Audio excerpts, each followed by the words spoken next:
What's up, everybody? Welcome to the MIRE. Keith Glock and Matt Pogue live with you from the Cougar Den. Happy to be back after a day off for me yesterday, though. Pogue, Was it a day off? So, yes, in full disclosure, so yesterday I obviously missed opening day. That's just kind of how things go sometimes, taking the family to go to Radio City to see the Christmas show. So, of course, we're on we rented a party bus. This way everybody makes responsible decisions. Try to do the right thing here, you know what I mean? We're on the bus on the way to New York City, and ding, ding, ding goes the little alert. All Christmas shows have been canceled. Including yours. Including mine. Yep. Now, we weren't at least in the group of people that were sitting in – there were people sitting in in Radio City waiting for the show to start, the 11 a.m. show, and then they were like, oh, oops, our bad. Sorry, you're out. We were at least the 2 o'clock show. So what kind of show do you give them? You give them something, right? No, you give them nothing. They got nothing. You got nothing. So that was that. And then what we've realized yesterday is the worst possible thing for the MIRE is for me to not be on the MIRE but watching the MIRE because I'm an a-hole.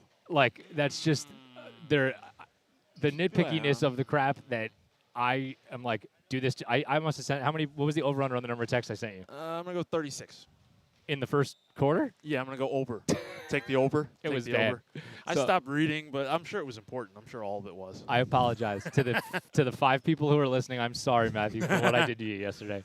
Clearly, we can get through worse than that. I know. Well, in any event, we are fired up. And I'm going to take some more in-depth video of it. And in all reality, there's no reason for 2 grown men to be as excited for a table as we are. But like the table that we had built for us, Montgomery student Zane Chowdhury in our portfolio project engineering design, along with Nick Milo, our engineering design teacher. This baby, we customized this thing because we love the MIRE, but we hate setting it up and breaking it down, and now we don't ever have to do that again. So to say that we're grateful to those guys, I mean, like, the amount of work and the little amount of praise they look for, it was ridiculous. And they're fantastic. It's unbelievable. So we're fired up. Hopefully we don't have to labor so much to bring you the good stuff. And we're going to hopefully keep improving on that all year long. The reason we came on a couple minutes early today was, yesterday being shorthanded with me. And it's unfair. Pogue and I thought we were ready to go. And then, of course, you start getting ready, and you realize you're not ready. And I wasn't here to help. So, we kind of did what we needed to do to get that game broadcast yesterday. Didn't get to our pregame interview with Coach Grundy, which was slated, obviously, for before the first game of the season. We're going to bring that to you today. We have a little bit of time for that, which is great. And what we really should talk about, though, is an opening night impressive victory for the Cougs. They came out, couple jitters, a little bit of, all right, we got to figure it out, and then took off. It was incredible. They ran the floor. They shot well. Everybody was moving the ball. The defense was suffocating. It was fantastic. It's pretty awesome stuff. We love to see that. We'll talk more about that as we get closer to tip-off. Other than that, Pogue, man, I'm just excited to be here. It's hoop season. What more can we really ask for? We're approaching the end of the third quarter here in the JV game. A tight one between Montgomery and Howell, and obviously Howell, the opponent for today, in the back end of 2 in a row from Montgomery. I was about to say the last 2 before winter break, because that's usually what it is, but it's not. We have a couple of games next week on the road, and then we'll be at the Bridgewater Holiday Tournament. But why don't we do this? Let's take a quick break, and then we're going to come back and we're going to bring you the interview with the head coach of the Montgomery Cougars, Chris Grundy, and then we'll be back to bring you starting lineups, give you a little recap of last night, and then we're going to have boys basketball against Howell. So don't go anywhere.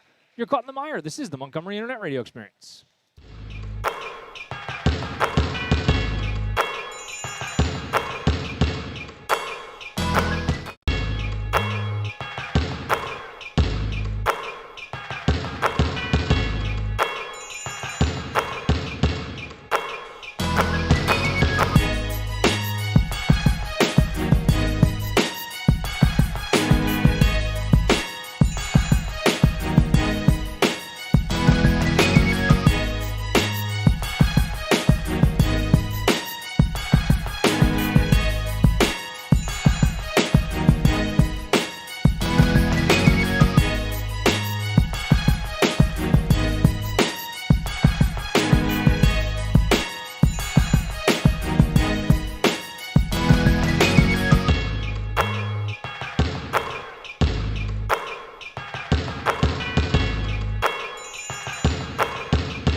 Hello, everybody. Welcome back to our final installment of the boys basketball hoops season preview podcast series.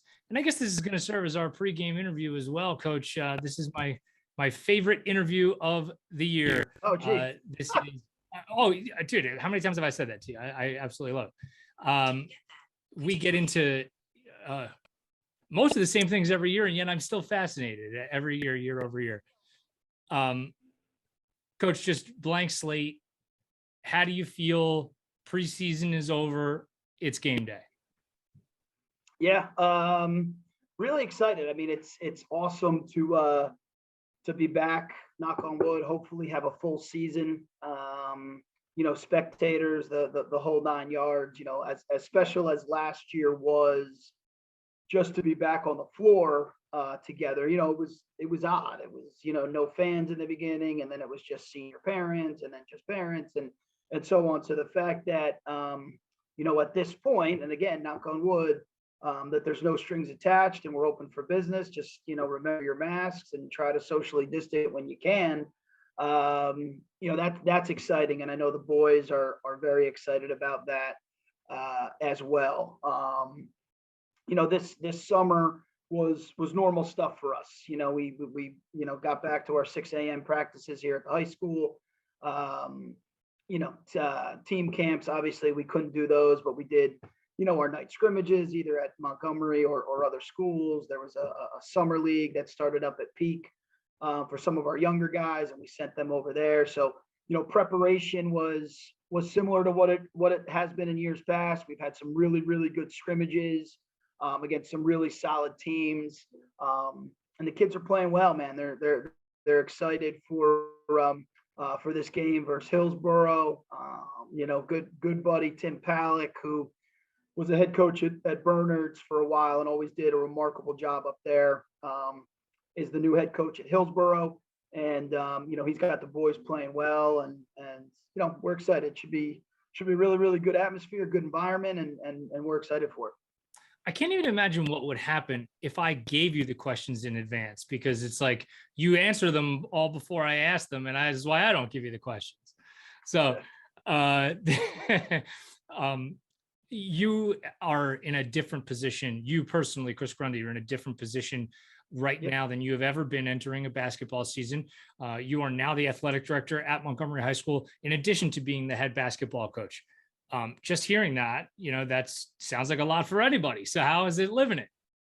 Yeah, you know what? It's a new experience for sure. And there's a lot that's thrown at you on a daily basis, but thankfully for me, I have a really good support system in place. Linda Durrell, my athletic director secretary, does a really, really good job, and she's helped me with a lot of the stuff that I just didn't know. Wayne Robinson and Mike O'Neill have been tremendous helps. Obviously, we have Paul Papaduke, and who's going to be leaving us in a few days, but he's always there for me. And then his successor, Heather Pino, is another big support for me. So I wouldn't be able to do the job if it wasn't for the people that you don't see. And then obviously, my coaching staff and Joe Bassford and Aaron Reynolds have been tremendous. I've had some coaches kind of step to the background this year, so you won't see them at games. You may not see them at practices, but they're still there helping us out, whether that's Tommy Molars or Nick Cafiero or Kevin Tarka, Justin Kovacevic. They're doing what they can to help us out. So it's different. It's interesting, like the phone going off right now. But it's a new world, baby. I enjoy it. Let me reject this call for a second, and you can queue up the next question.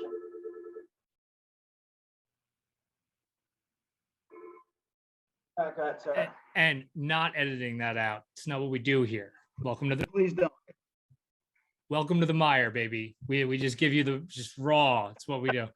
I have to imagine that just relative to other seasons from time to time, you have to be pretty excited.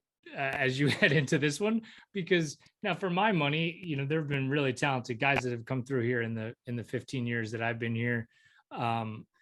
And I had said the other day to Kyle Rarick that of all the point guards that you've had that have been super talented, Curry feels like he has maybe a little more along the scale of a lot of the traits, that it's almost like kind of like you're putting together a lot of the different point guards of the past, save maybe for Ryan McCoy. If you could make Curry 6'11", he might be Kevin Durant, you know what I mean? But outside of that, Curry feels pretty assassin-like in terms of his mentality and his approach. And I don't know that that was true of all the point guards of the past. Just talk about Ryan, talk about your enthusiasm for what the season has because of him. Yeah, I mean, I think before, I get into that portion of the question, I would just like to say, first, how proud I am of Ryan. And, here's a kid, and I spoke about this at our first first day of tryouts, when I was talking to a lot of the younger kids. Ryan was a kid that never missed a camp of mine growing up, like ever, whether it was Friday night skill development or whether it was a summer camp. I told the story that his parents had signed him up for point guard college camp, which is ultra expensive. And he lost his mind because that was during one of my weeks of summer camp. And I actually had to call him on the phone and just say, right, it's okay that you missed 1 week of camp, to go do this. It's not like, you're going on vacation, you're still playing basketball, So he ended up, missing that 1 week of camp. But, that he was a kid that just always worked his tail off to be the best possible player he could be. And, what you don't see on the court are some of the stuff that he does off the court, which is, taking some of the younger guys under his wing and, doing some training stuff with kids. Like we were doing our preseason conference meetings with me and on the bus coming back from Colonia, and Miggy Aguilar, who's one of our sophomores on varsity, who's going to be a really good player for us.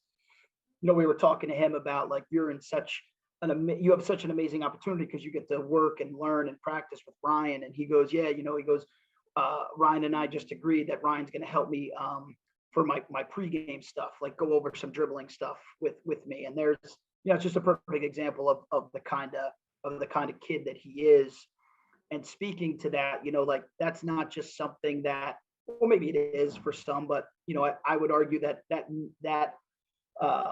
not putting yourself bigger than anybody else may not be innate. So how did he get there? Obviously his parents, but the guards before him, the fact that Riley Green would always call Ryan, when Ryan was a freshman on that, remarkable conference championship team that we had, and Riley would pick up Ryan and they would go and work out. So it's just, the whole idea of paying it forward. But yeah, getting back to your original question of, how excited are we? Yeah, I mean, we've been spoiled for 4 years, and, us as coaches, players, teammates, spectators, the MIRE, we've been really, really spoiled. And, you don't know what you have until it's gone. So I'm going to enjoy, knock on wood, hopefully these next 30 games or so that we have, watching him go out there and do his thing and just orchestrate a game like only he can.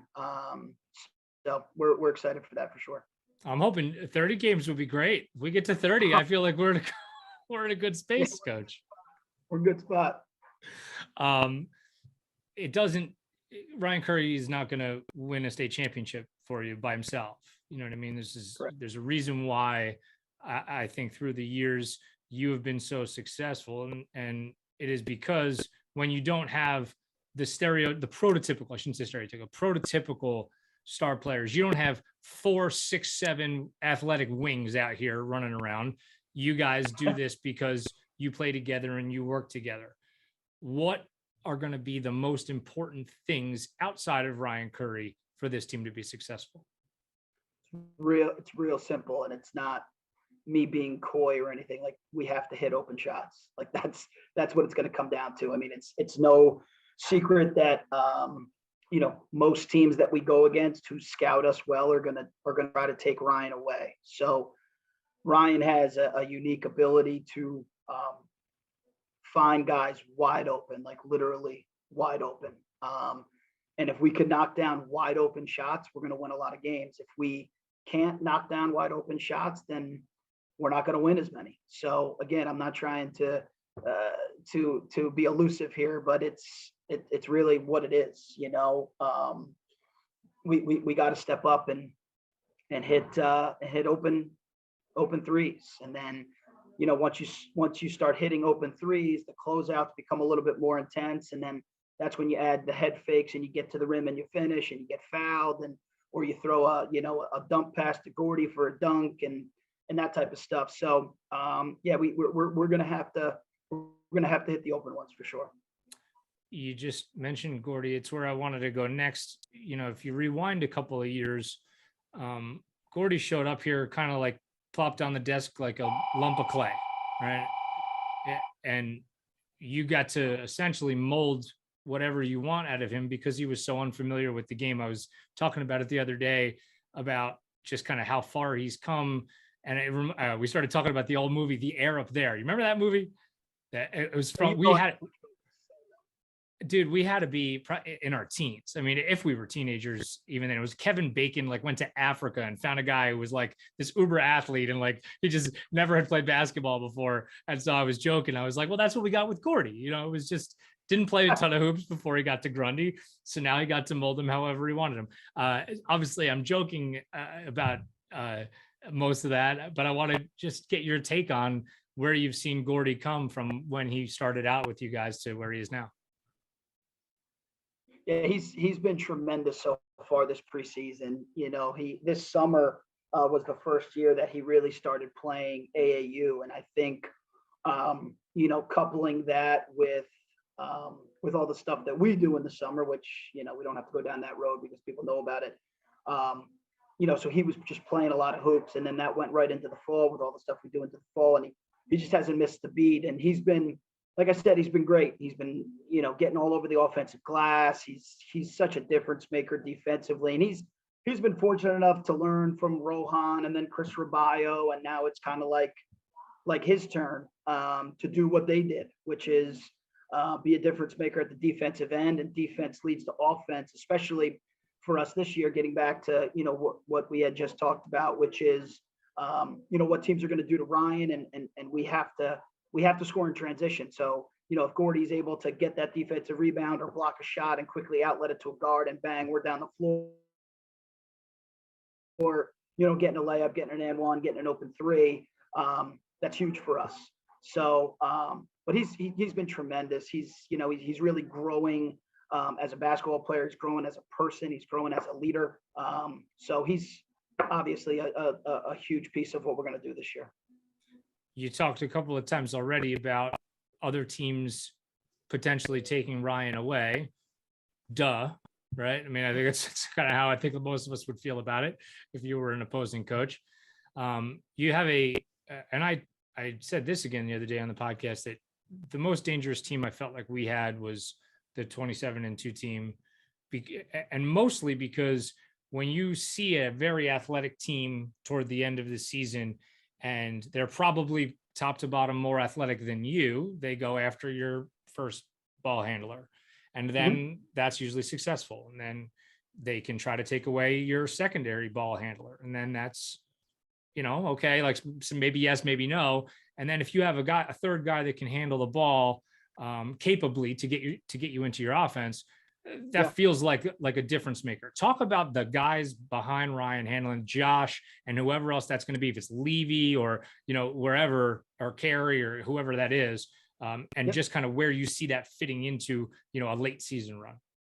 Yeah. I mean, you said it perfectly. Like Josh Moore is going to be so important to our success this year. His ability to take some pressure off Ryan and bring the ball up against pressure, or even, allow us to get Ryan off the floor for 5, 10, 15 seconds. It's going to be really, really important. And Josh has had a really good preseason as well. We got him attacking the basket really, really hard. He's making his free throws. He's so quick. that he's another guy that's going to find people open for wide open shots, and his ability to finish in traffic so far this preseason has been really, really solid for us. And then after him, I give Matt, we just, we told him, revisiting the role meetings, we just told Matt on Tuesday night, how impressed we've been with his ability or his willingness to want the ball. If people are running away from the ball, Ryan's not in the game or whatever, if they're face guarding Ryan and say Josh isn't in the game, Matt hasn't been hesitant to be like, you know what, I'll take it. Give me the ball. I'll get us into our offense. And that's great. That's a big part of basketball. Is the mental part of it. It's not. I was a lineman for football. Go figure with my body type. And I know most people thought I was a wide receiver, but I was actually a lineman. And but with blocking, it was like there wasn't a lot of thought to it. Like, I'm blocking the guy in front of me, or I'm blocking the gap inside of me, and you just go and you hit him, and that's kind of how it is, but with basketball, if you start to second guess yourself, or you start to doubt yourself, a lot of stuff kind of goes downhill quickly. So Matt's got one up there. The fact that he just says, the hell with it, give me the ball, and I'm going to get us into our stuff. It's great. If we're being objective, I mean, I always say this is the MIRE and not the something else. So we're always a bunch of Montgomery homers.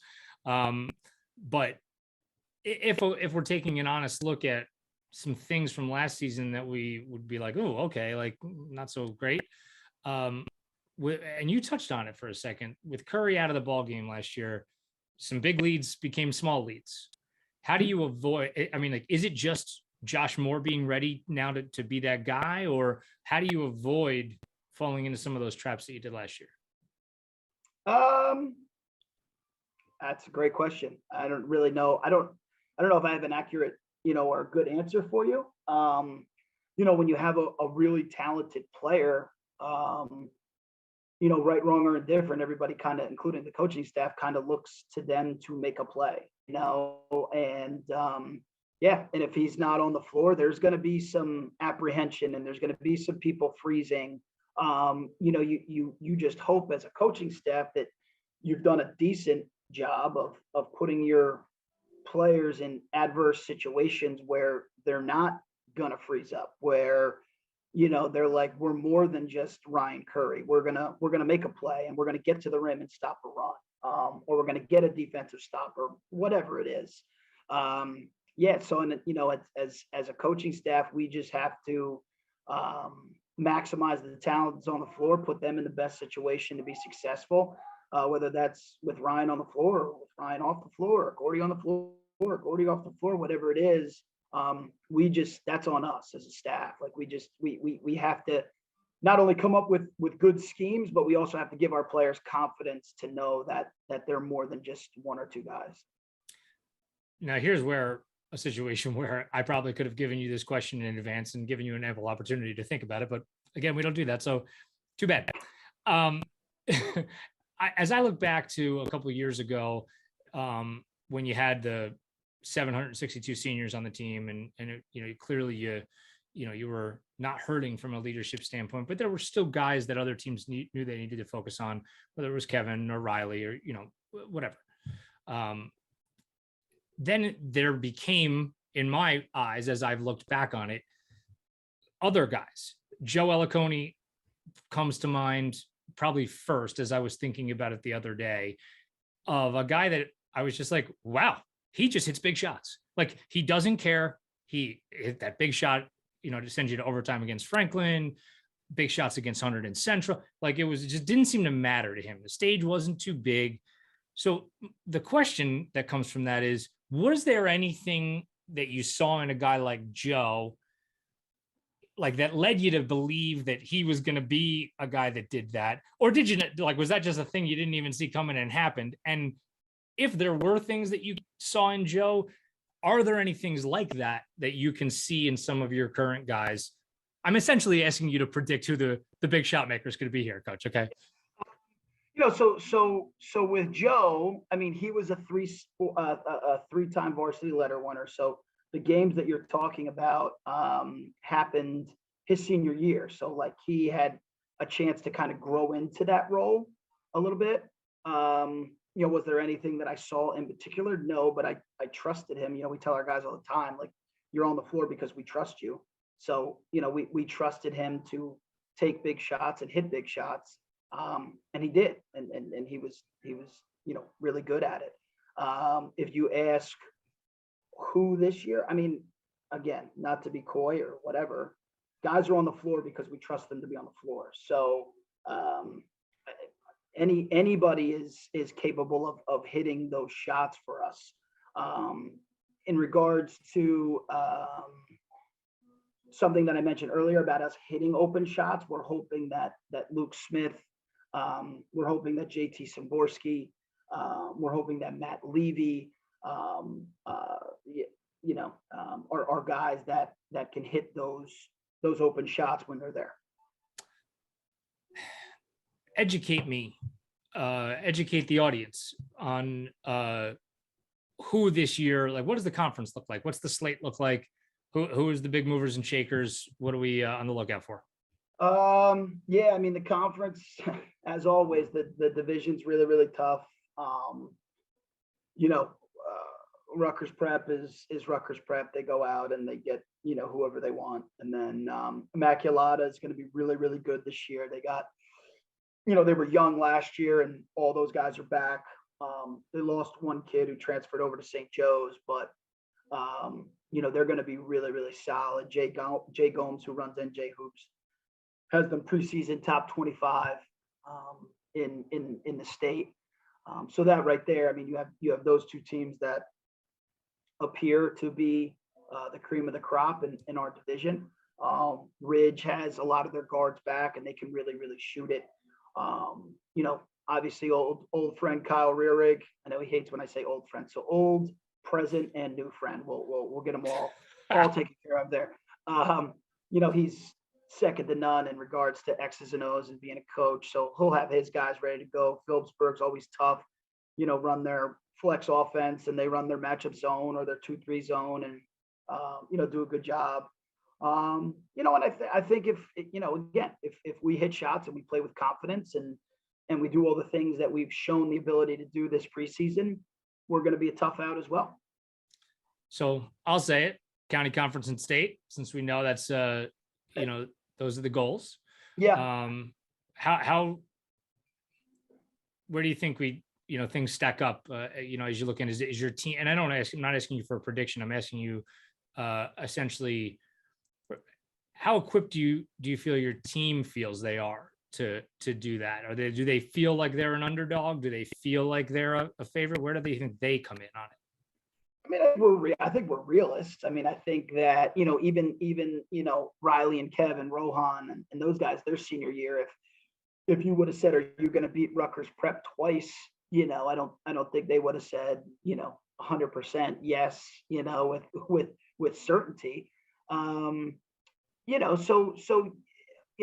we an underdog when we play Rutgers Prep twice? Yes. Are we an underdog when we play Immaculata twice?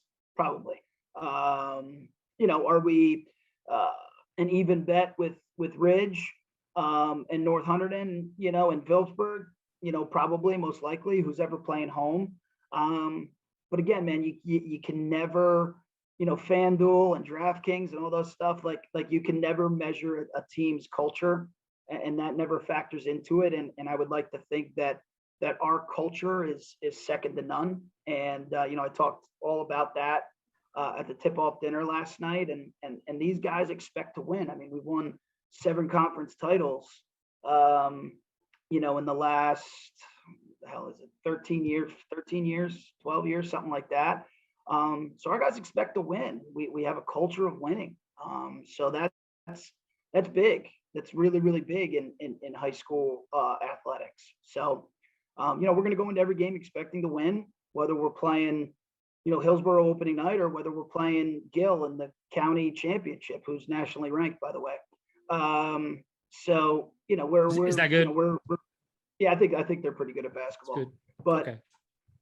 So we're going to go into every game expecting to win. Coaching staff's going to put together a good scouting report, and we're going to have the guys believing, and it's all you can do. look, I got to tell you, I'm like legitimately excited. I say that knowing that the competition is going to be as good as it is going to be this year. But my sense is like, we're good and they're good. Yeah. And you know what that's going to be? It's going to be good basketball. And I don't know what the things are going to come out, in one direction or the other, but that's just my sense. And I think that maybe, and I feel differently about that this year. Like I usually tend to think of my optimism on the season as like, well, how much do I think we're going to win? And like, I don't know, because of just where everybody is in the state of the conference, because everybody's good. It's going to be fun though. Yeah. Yeah, no, it's gonna. You're 100% right. It's gonna be really, really good basketball. It's gonna be really good games. Obviously the X factor is COVID. How many teams are going to be shut down, and how many games are we going to lose? And hopefully it's none. Hopefully everybody stays healthy and there's no COVID shutdowns and all that stuff. But you never know, and so that's going to be something that not just Montgomery but everybody's dealing with. Listen, get everybody to stop licking doorknobs and we'll be fine. Don't worry about it. It's a good point. Don't lick doorknobs. Write that down, please. Write that down. Coach, in all seriousness, can't thank you enough for joining us today. I'm sure you're going to be sick of me before too long, but for now, great luck this season. So excited for opening night that I just can't even stand it. I'm not even going to be there. And no, all kidding aside, so pumped for the season. Best of luck. Looking forward to taking every step with you. And thanks to the MIRE, who is going to be doing all of our games this year, which we're really, really pumped about. You guys do a fantastic job. Can't thank you enough for, my brother down in Virginia and my dad who's on dialysis and all that stuff. They can't get to every game. My mom was obviously with my dad. So there you bring you bring a smile to people's faces who can't be here in person. So thank you guys for all you do. My pleasure. And I thought I couldn't feel any better than I did 10 seconds ago. So here we go. All right. This has been the head coach of Montgomery High School, Chris Grundy. You stay with us, whether you're listening on the pod or you're listening in the pregame show. Basketball is on its way to you. Friday night against Hillsborough in the Cougar Den. Tip-off coming at 7. Stick with us. You're caught in the mire. This is the Montgomery Internet Radio Experience.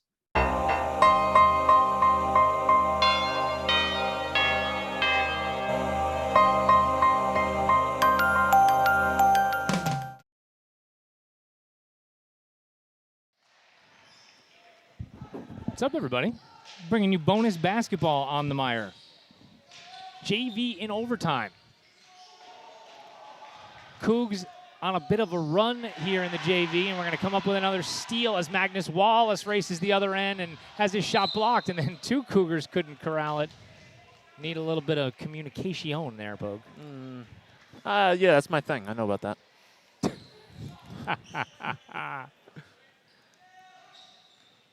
Good old shark tooth McPogue over here. With the, I'll explain that in a minute, is a Howell layup. Pogue had teeth pulled the other day for the 86th time in his life. How many sets of teeth do you think you have? Human ones, probably 2, but whatever the other ones are, at least 3. I don't know. I mean, like, it's really bizarre, dude. Yeah, it's a medical marvel, but medical marvels don't pay. We don't have circuses for that anymore. Do we? No, we don't. No, American Horror Story that one season, dude. That was a circus, wasn't it? Yeah, kind of. I wouldn't go to that circus. Were you in there? No. No, it was a small role. Oh my gosh. Maggie Aguilar and Cougs, by the way, as we missed a free throw, Cougs were down 46-44 with just seconds to go in regulation, and a late bucket, and there's another steal as we race the other direction. Magnus again, a tough layup for Wallace, and Bassford wants a timeout. How about that? We'll take it. A late bucket tied the game and sent us to overtime. And then somebody on Howell did something the coach didn't like, dude. No, he was dissatisfied. Very remarkably dissatisfied. Remarkably dissatisfied, I'll say that. I wish I knew what it was, because it's clearly one of those things that you talked about a few times. So of course he's upset that you discuss it a bunch and it doesn't get done. But Right. what was it? I don't know, but it was something. Yeah. Let's just say he heard about it at the timeout. I think he could write a paper on it now. We heard about it at the timeout Yeah. with him. Oh my gosh. But I digress.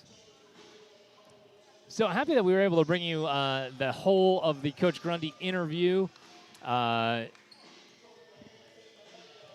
know, obviously, dozens of people clamor to hear that kind of stuff. The masses need it. They do. Masses could also just be more than one, so, The masses isn't like the massive number of teeth you have? Yeah. Right. Oh, my gosh. Poke, I'm finally feeling good about this. I'm not going to lie to you. I mean, the first game of the season is never good. The first game, dude, for as critical as I was watching that thing, when I got home, I put it on the TV, and it looked really good on the TV. Oh, yeah. Just watching on my phone, I felt like we were a mile away. Yep. And, that perspective is crazy. right? I'm really hoping that this robot camera stuff, it gets a little more sensitive, to my own touch on this Xbox remote. It's like, you know what I mean? It's just, it's Yeah. one speed. It's not like if I move the handle a little No, bit, it's- it responds. Like if I'm like barely feathering that thing and it, flies at the speed I have it. Yeah. You need a very, very light touch. I want responsive technology here. Oh, I don't know if the Logitech F310 that's discontinued is going to give you that. Listen, it pans, it zooms. It does. It tilts. It does what we need it to do. Free throw, no good. And an offensive board. Don't do anything crazy. Just hang out. That's what I say. Shouldn't be in a hurry to do anything. That's right. Got to go there, Howell. Yeah, what? Are we not fouling? No, I guess not. Waiting for Montgomery to do that. And we're getting an offensive foul. How about that? That's fair. He was planted, waiting. Oh, you got to tee him up there. Yeah. He's Still well on the court. Still on the court. He's well on the court. Still on the court. There we go. Here we go. Give him a little warning. Get a little warning. That's fair. That's fair in this situation. Just a little warning. Yeah. It's still going though. I don't know. If he don't, because it's kind of over right now. Yeah. So I'd get one if I was him. Right, why not? just pick one up.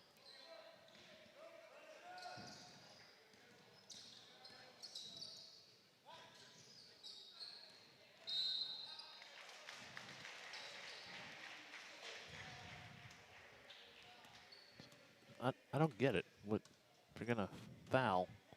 Should have done it Yeah, all the time. but 40 right? seconds. I ago. mean, it's not like we've been moolah from the line.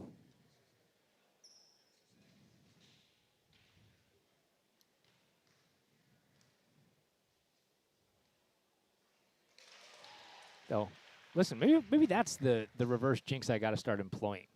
If I just say that we stink from the line all the time, okay. We can Then- only be pleasantly surprised. or if that's the thing, I'm always like, oh, we're such a good free throw shooting team, and then we, miss two in a row. And, Yeah. of course, there, we make two in a row. So, All right, it's worth a shot. we'll see Speaking what of happens. speaking of free throws, you know who's really greatly improved this year? Who's that? Ben Simmons has not missed a free throw this year. Not missed a single one. Every Oh, opportunity my he's had, God. he has not missed. I tell you, we'll get a timeout here from Howell as they cut the lead back down to 6, 2-possession game. So last year, and we might have told this during football, but I guess it's relevant again during the basketball season. We're filming graduation, and Matt's getting married the next day. Graduation's Friday, and Poke's getting married on Saturday. Yeah, not till 3 o'clock. And like no, it was that's the- not even what I'm saying. Not like the morning. And I said to his wife, I said, I was thinking that I would get Matt Game 7 to the Sixers series, and I wanted to make sure that was okay. And she said that was okay, so that was great. So that game is Sunday. So now we go to the game Sunday, and it's a very good game. They're playing well. Yep. And Simmons is doing whatever he's doing, his usual nonsense, not shooting the ball and all that, other crap. And so at halftime, they come out of the locker room, and I said to Pogue, I was like, let's just watch and see, what does Simmons do at the half? Like, is he like, what does he warm up? I'm just so interested in it. It's not shooting, so. He came out and went to the free throw line and made 11 straight free throws. That's all he did. He shot 11 free throws. He made them all. Yep.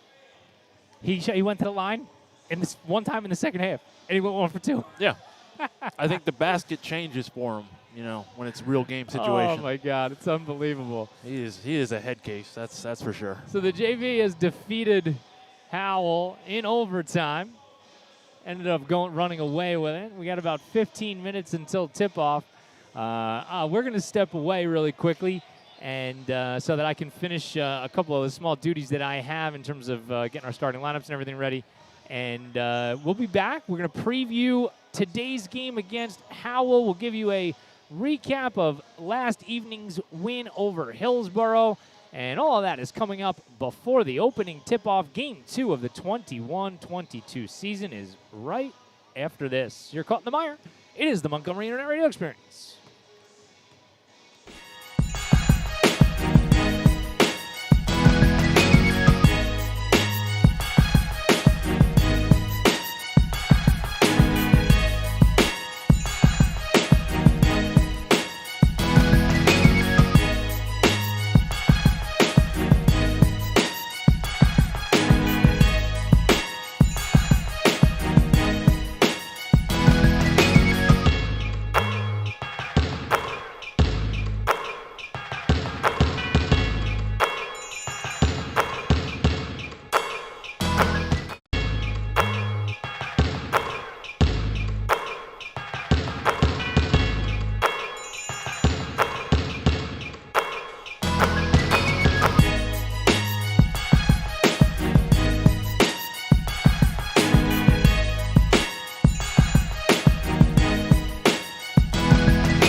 Welcome back to the MIRE. Keith Glock and Matt Pogue live from the Cougar Den as we're getting set for boys basketball against Howell. Eamon Kyler with us as well, helping out, running any number of technical camera duties that we have rolling.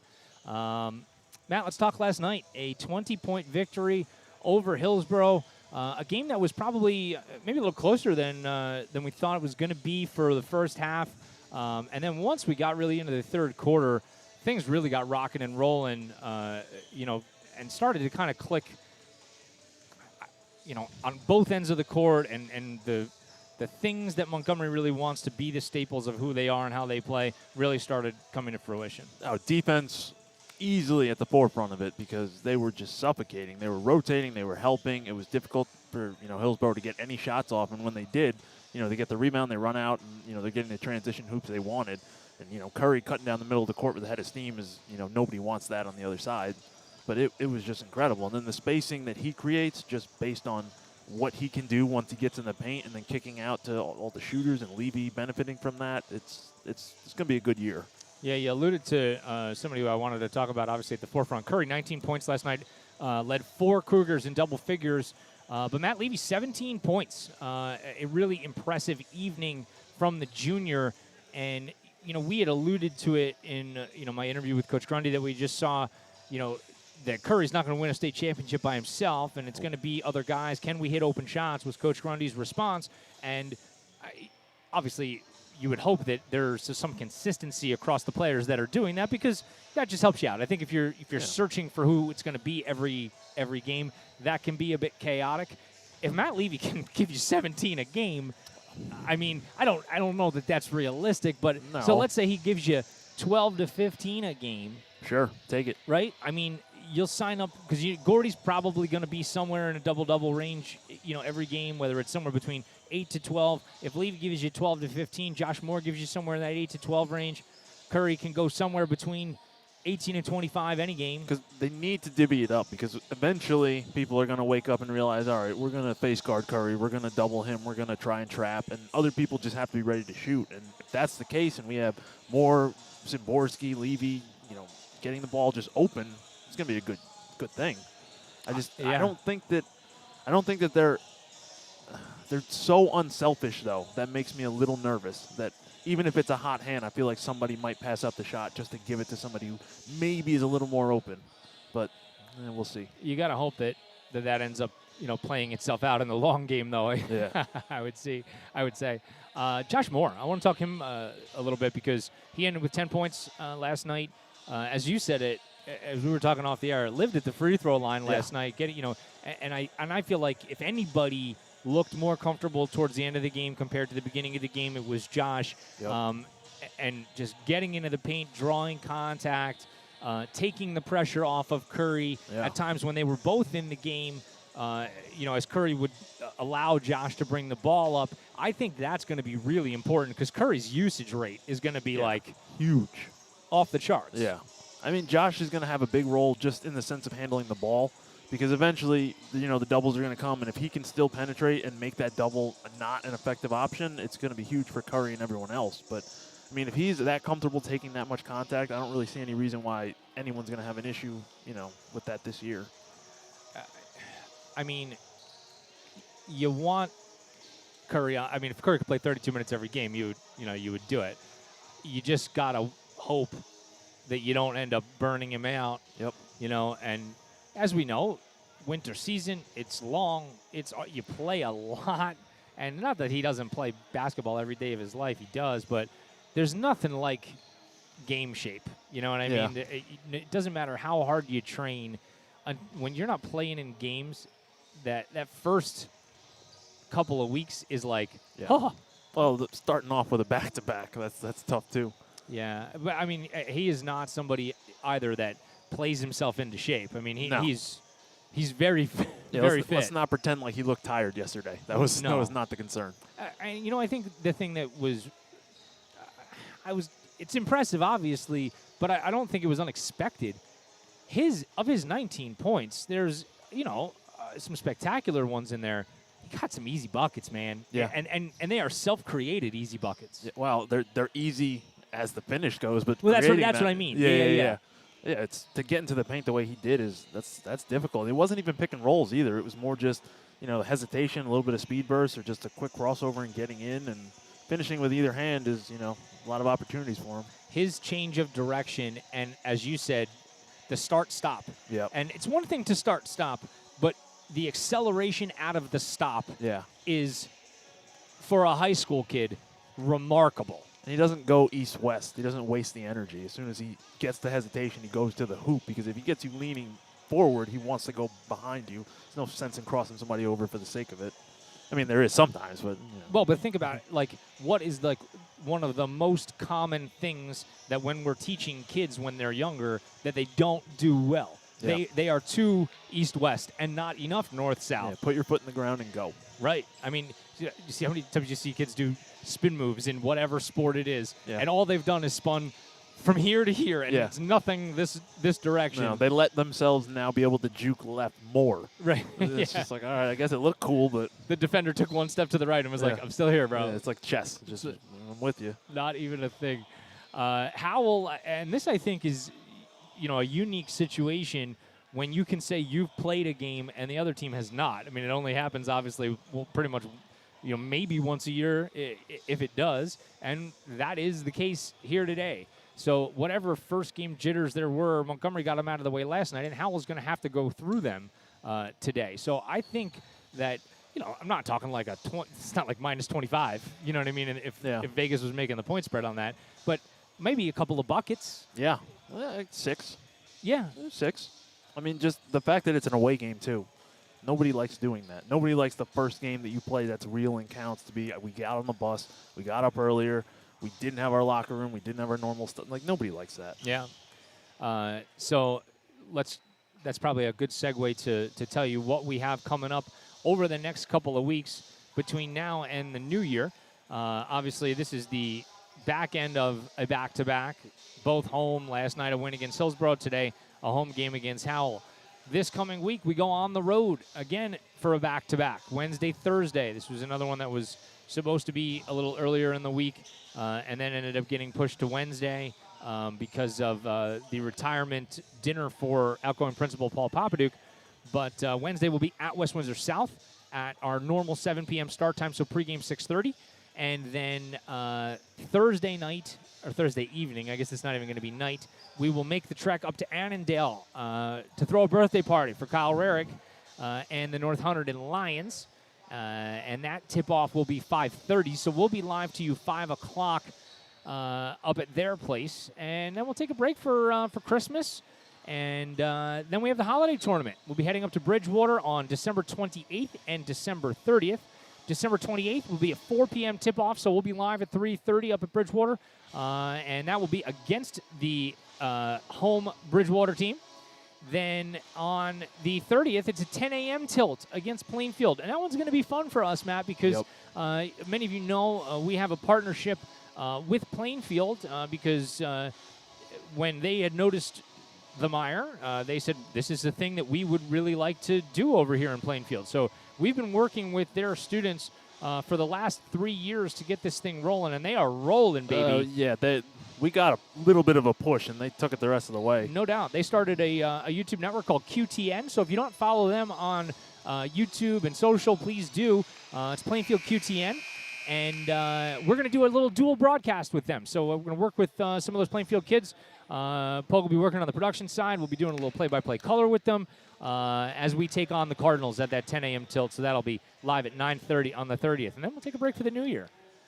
We have come to the end of warm-ups here in Montgomery, so we're going to take a break for the national anthem. We'll come back, starting lineups, and then tip-off against Howell. Game number 2 of the 21-22 season is upon us. Stay with us. You're caught in the MIRE. It's the Montgomery Internet Radio Experience.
Welcome back to the Cougar Den. Keith Glock, Matt Pogue, Jonas Feel Like an Aim, and Kyler with you in the MIRE as we're getting set for boys basketball against Howell. Let's bring you first the starting lineup for Howell.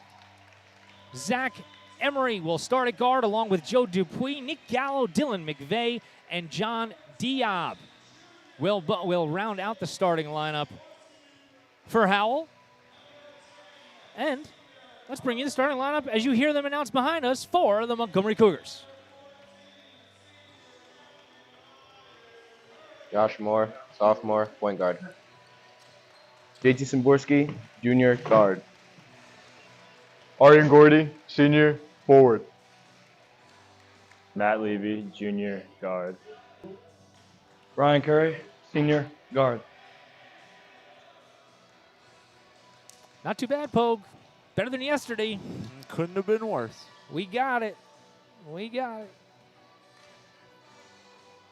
Pretty excited for this one. Welcome to the MIRE, everybody. Keith Glock and Matt Pogue live with you. JV basketball, victorious in overtime. And we will get ready to jump it up. Gordy will win the tap back to Szymborski. And here we go. The senior, Ryan Curry's got it on his right hand, and now Josh Moore will handle around the outside. It's Curry. JT with a great ball fake. Steps to his left and pulls up. A little short, no good. And the rebound goes to Howell and Diab. But Curry streaking backwards for a quick steal. Ryan leaving for Levy. Great stutter step into the lane like he did so often last night. And no good. Can't get it to go. And that's going to be out of bounds off Howell. Great job inside by Gordy. There you go, Matthew.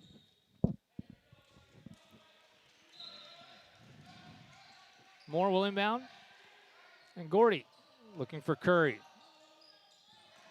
Nearly a steal, but Moore has his shot rejected, and that's going to be out of bounds off the fingertips of the 6'10" senior Gordy. So everybody's feeling it out, and I think Moore got his first taste of, all right, I can get into the paint, but there's somebody waiting. I got to make adjustments. Yep.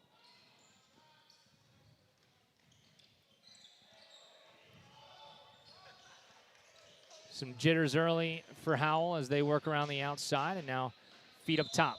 Dupuis is going to travel with it, so a turnover.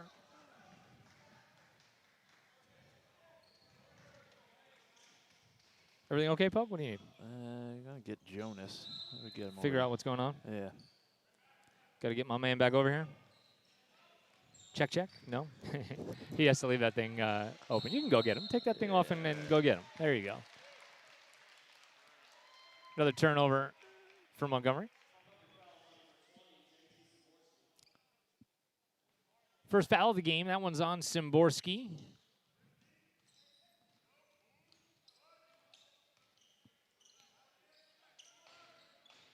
Howell now will go to work around the outside, and a long three-pointer is no good. Gordy battling for it, and it's able to be corralled by Howell, and they have the first 2 points of the ball game.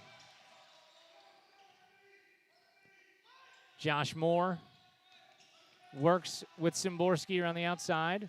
Good job to hedge. Great backdoor cut, though. Moore, and he lays it in. A great look from Szymborski to Moore. Montgomery's on the board.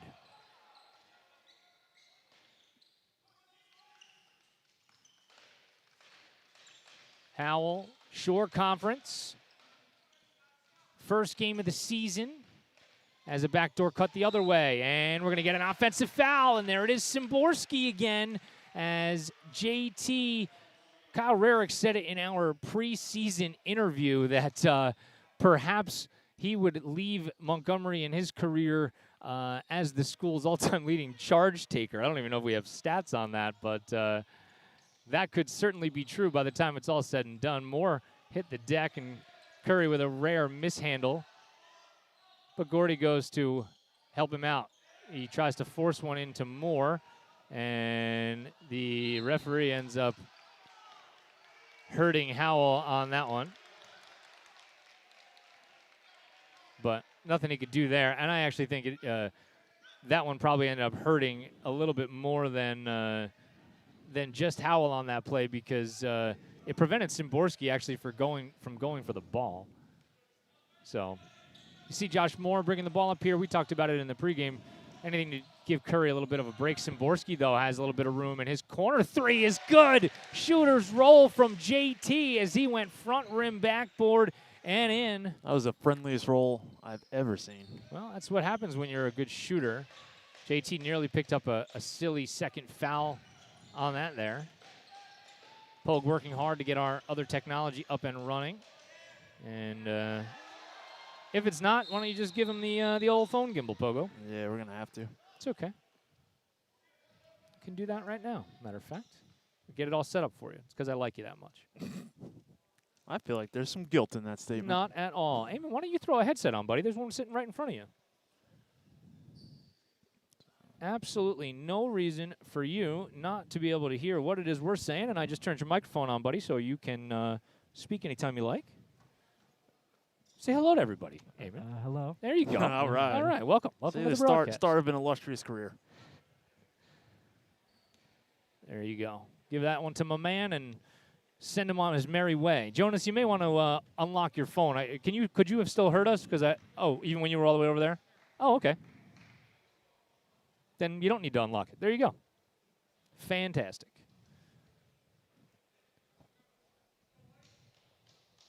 Injury for Howell as Rob Maluski over tending to that.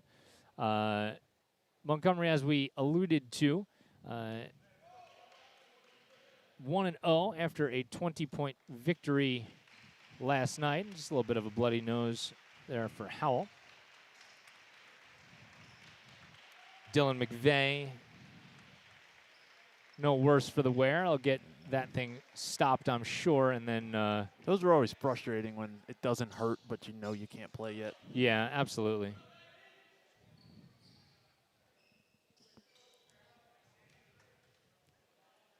So, ready to get restarted in just a moment. Pogue, what do you got going on there? A little technical glitch?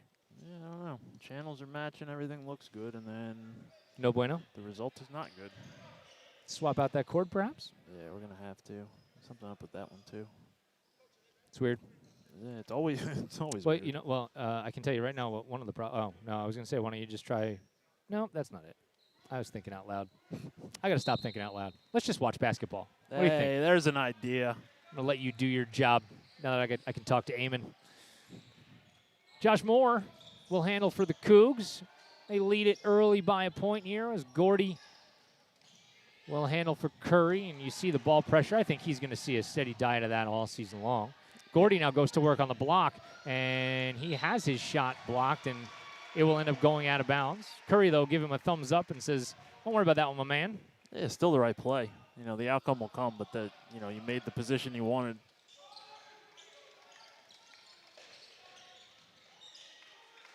Good job by Levy to step into the lane. Here's a three coming near side. That's no good. Curry's got the rebound off the Gallo miss. He throws all the way up for Moore, and a fantastic defensive play by Nick Gallo to get back.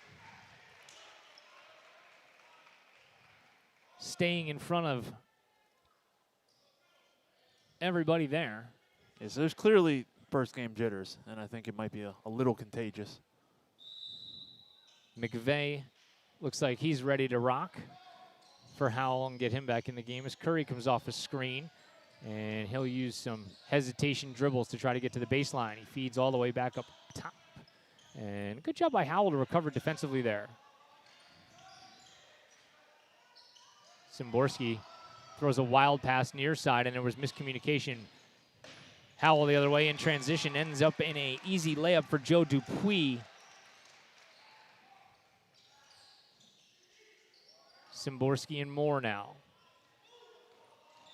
Josh leaves for Curry. He's going to pull up from three. No good. He was looking for a foul, didn't get it as he hit the deck, but it will send Howell quickly the other direction. And here's a three, and that one is good from Joe Dupuis. So back-to-back buckets for Dupuis and Howell. has a 9-5 lead with a quick little 5-0 run. Curry tried to throw out in front for Moore, and Gallo was there to knock it out of bounds.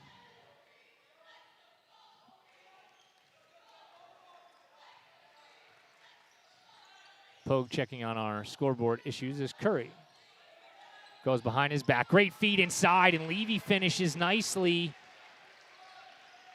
Cuts the lead to 9-7.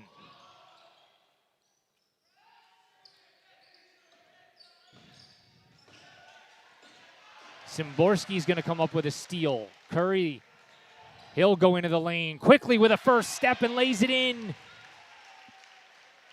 Montgomery answers with back-to-back buckets, and we're knotted at 9.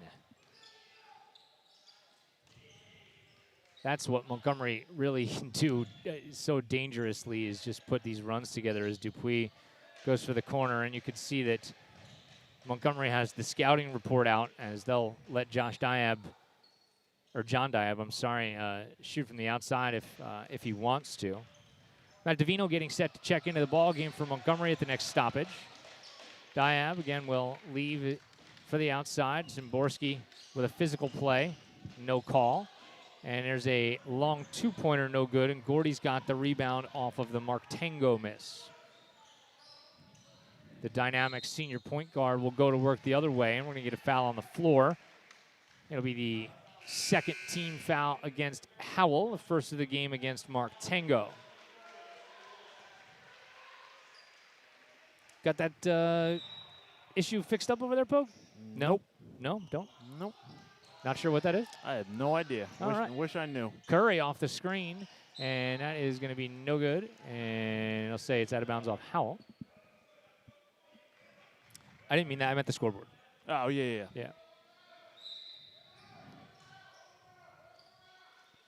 Moore. Good job by Howell to contest the inbound, as Curry will go into the backcourt to retrieve it. Gordy eludes some ball pressure, and man, Curry is like just the human aphrodisiac.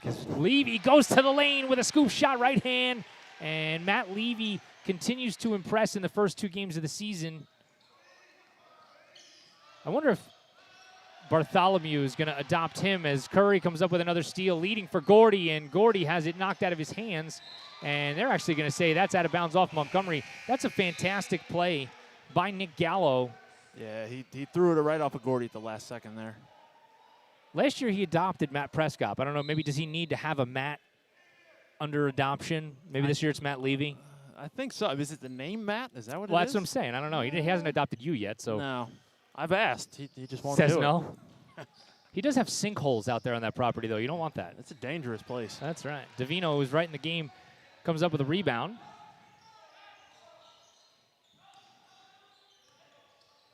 Luke Smith also is in the game. Howell playing physical on the outside. I think that's something that they're going to need to continue to do, as Moore is going to get fouled. And, boy, is that not exactly what we saw yesterday from him? He is relentless on the drive, which is going to be huge because, you know, his free throw shooting is good. So keep doing it. 100%. Cougs lead it by a bucket here. A minute to go in the first quarter. And Josh Moore's first free throw, no good. All right, so try the other jinx then. Try the other way. We stink from the line. Terrible we free stink throws. it. We Worst stink. free throws. Clearly, he's going to miss this one. 40% as a team. Terrible. Amen. There's a thing that I am like the worst mush in the world when we talk about our free throws, because anytime I'm like, oh yeah, we're pretty good from the line. It's just nope, didn't work. End up jinxing it. Yep, no, yep, got nothing. Howell will go extra pass. Here's McVeigh from the corner, and that's good as he knocks down a 3. Gives Howell the lead back for the moment as we're under a minute to go in quarter number 1. Curry uncharacteristically loses it out of bounds, and you see Dylan McVeigh, they're rightly fired up. Yeah, usually with the offhand and the guard, he's good. Something was bothering him there. Yeah, I don't know what the story was there, but gonna be what it's gonna be. Howell will go to work. Gordy there to box out off of the miss, and Curry will run. Curry leaves Davino. Boy, they close out to Curry fast when we talk about gravity. Up and under. Wow, switching hands and a left-handed layup. Montgomery grabs the lead back, 13-12. This might be the final possession. Here's a three on the way. That's no good. It won't be the final possession as Curry grabs the rebound and McVeigh fouls him on the way up. Yeah, between the early shot and the foul, that's not how you want to end the quarter. No, I would have been probably a little more aggressive in coaching that out of them there, I would say. Moore with under 10 to go in the quarter. Montgomery has traditionally excelled in these situations. Curry gets it back with three. Fakes the handoff into the lane. Spinning, hanging. It's no good. And that'll do it. 8 minutes in the books in the den. And it's been entertaining so far.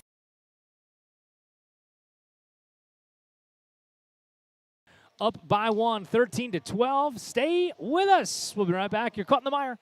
This is the Montgomery Internet Radio Experience.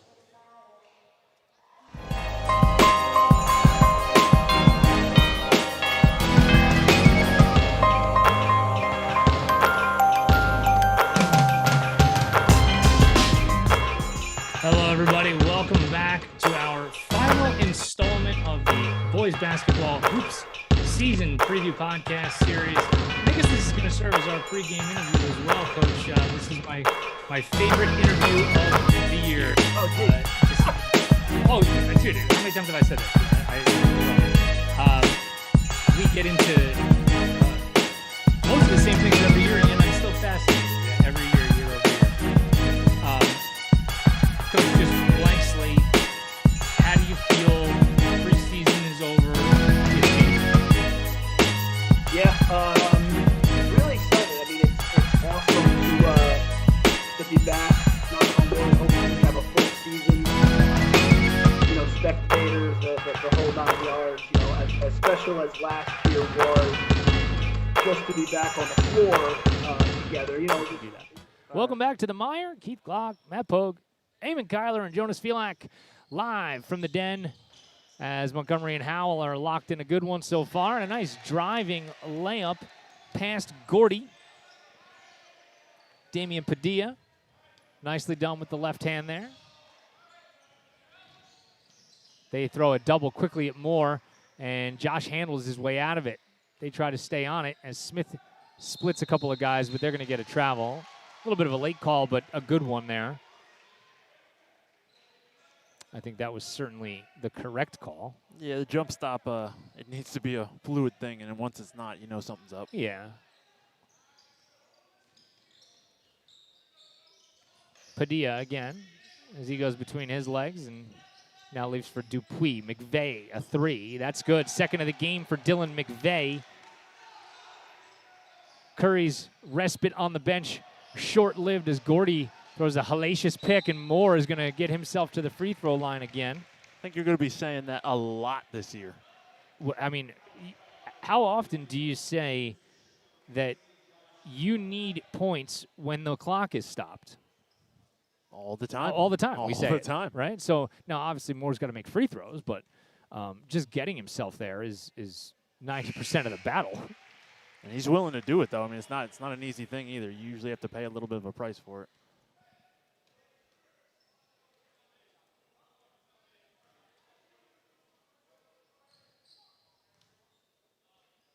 Second one from Moore is good.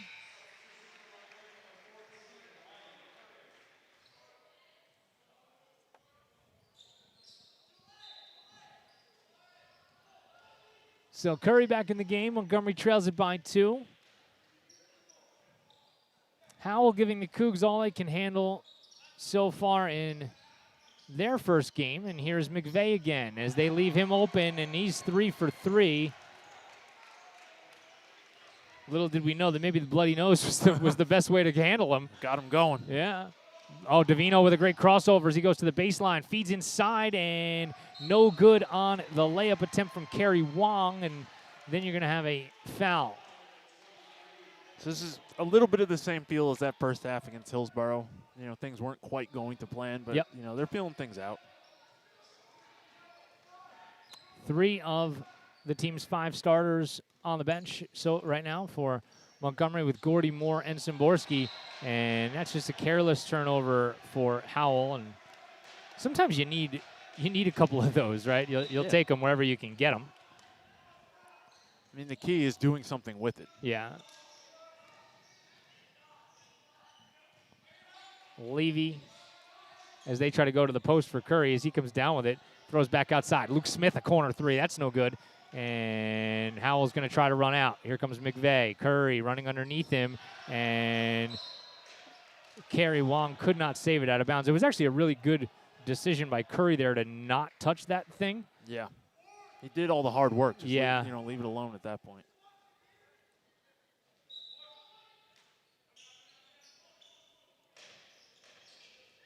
Padilla can't handle the inbound, and Levy's going to run out 2-on-1 with Kerry Wong. He leaves for Kerry, and he was pushed in the back. No call. And Levy is going to kick back outside for Curry. Ryan, good job by Levy. A little in and out dribble, and they're going to get an offensive foul. That's a good job by Howell to step into the lane.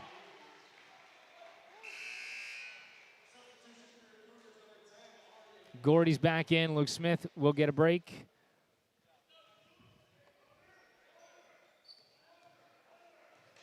Pogue, if that ain't happening for you, don't worry about it. We'll figure it out later. Like most things in life, You know, it's hard to just not try. I get it.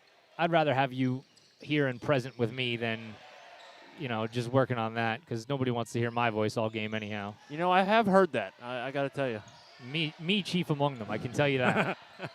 Curry again gets a pick from Gordy. Stutter step, throws it off the window. Kerry Wong keeps it alive. Curry, as Padilla pushed him to the ground, no call. And they run out again. McVeigh, as he shoots over top of Gordy. That's a good job by Gordy to alter the shot, but Padilla is there for the rebound, and he puts it back in. Yeah, things are just a little too chaotic right now. I mean, they got to slow down the possessions, work for a really good shot, because they're rushing things.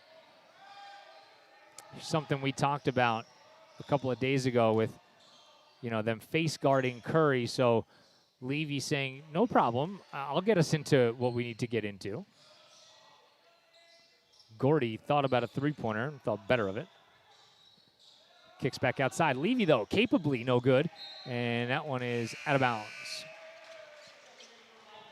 So cold shooting from the outside so far, and that has led to a 7-point deficit. I mean, the looks are relatively good, though.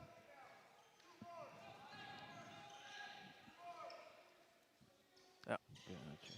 JT checks into the game. Szymborski, one of the hot shooting left-handers, as another three up and good from Howell.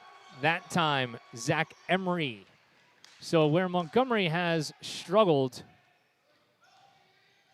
Howell has not. Szymborski, though, he'll fire away. That's no good.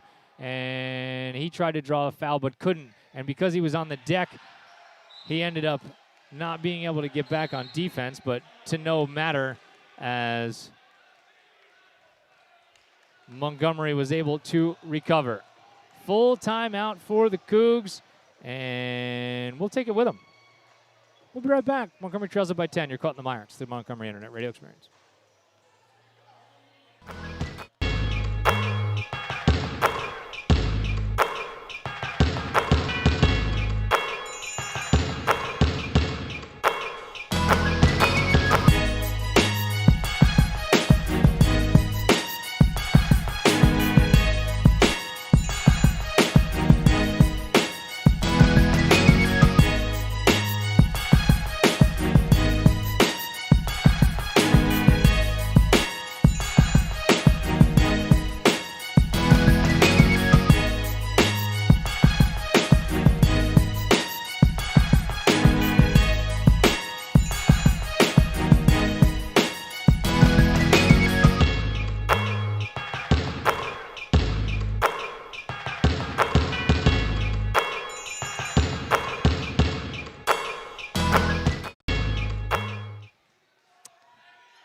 iPhone's pretty good, not gonna lie, now that we don't have that.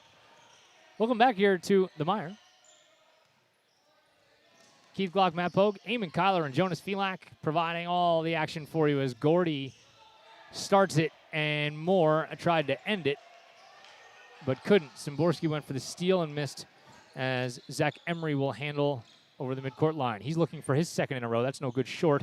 It's tipped out. Curry's going to run out with it, and Ryan will lay it in. Yeah, they needed that. And he's going to get a steal right off the inbound. He goes to the window, and 4 in a row quickly for Curry, the fastest 4 points you're ever going to see. Hey, defense leads to easy buckets, and that's exactly what they need right now. Well, it always has, right, for Montgomery? Yep. Szymborski was just a step late getting there. Emery looks for another one, and he's got it.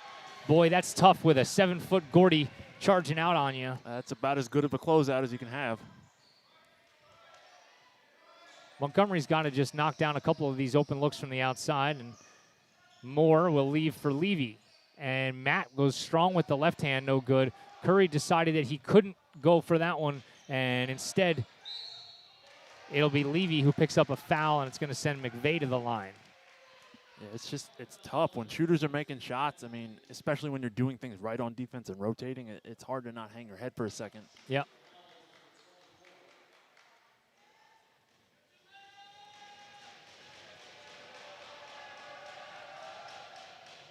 First one is good.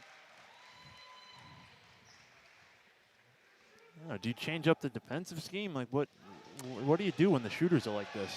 I don't know the answer to this. 2 for 2 from the line.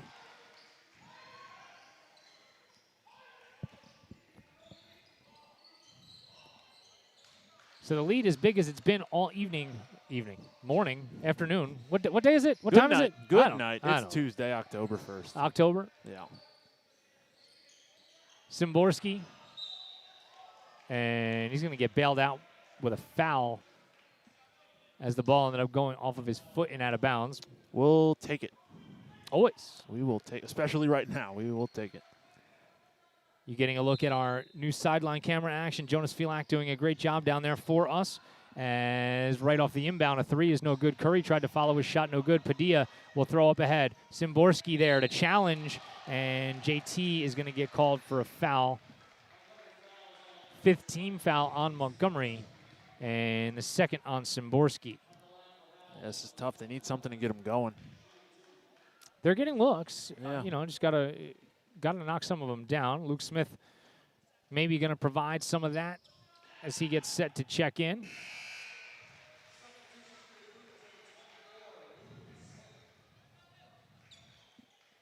JT steps out.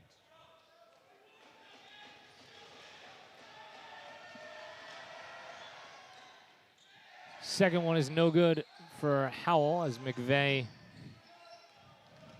I'm interested to see if they switch off McVeigh as Curry crossed him up, because I think there's only so long McVeigh's going to be able to do this. As Curry, again, uncharacteristically throws it into the middle. This one was 3-on-1, and they're going to say out of bounds.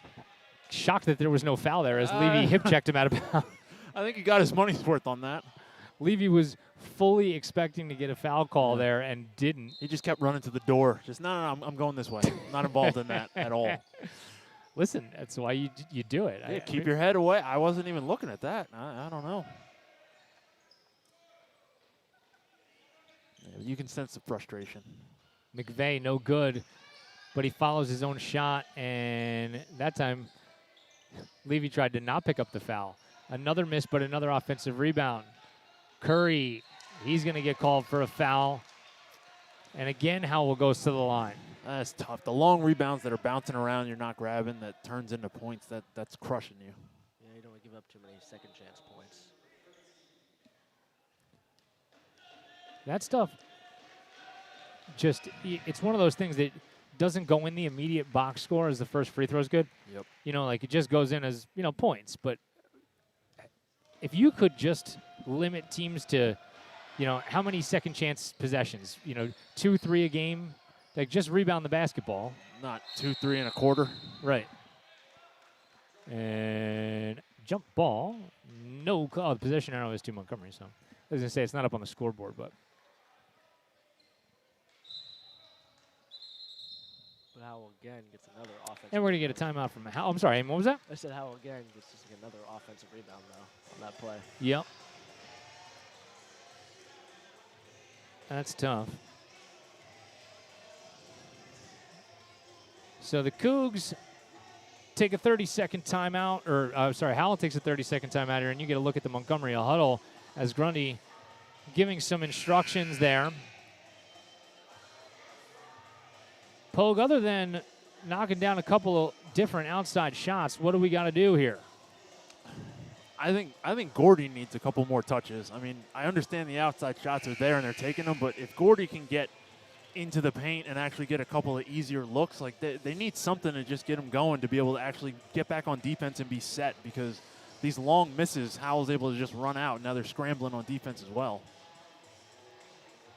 Kind of like the game that Montgomery wants to play against others. They seem to be, Howell seems to be playing to them. Taste your own medicine. Doesn't taste good. McVeigh has pretty much drawn the Curry assignment so far this game. I got to wonder if that's going to be an issue as the game goes on, as Moore's three-pointer is flat and short, and Howell and Padilla race the other way. Luke Smith providing some ball pressure along the outside. So safe to say that Howell has gotten those first game jitters out the way? Yeah, if they were ever there. I don't even know if they were there. Curry's hit on the rebound, no call, but they'll say it's out of bounds off Mark Tango. But these are tough games. You have to manage the frustration because it's not a huge lead yet. I mean, we have 2 quarters to go, and this is easily makeable as soon as you hit a couple shots. But if you let the frustration get the best of you, start fouling, start putting them in the bonus. Curry, no problem walking it over the midcourt line. Just 6 points this quarter for Montgomery. And Smith, as they send the double quickly to the block there, and it results in a turnover. Here comes Howell the other way. McVeigh leaves back into the middle, and Gordy there to alter the shot, but another second chance point, and they're going to say out of bounds off Tango. You can see Curry's frustration there under the basket as he talks to his teammates, saying, guys, we got to get this rolling here.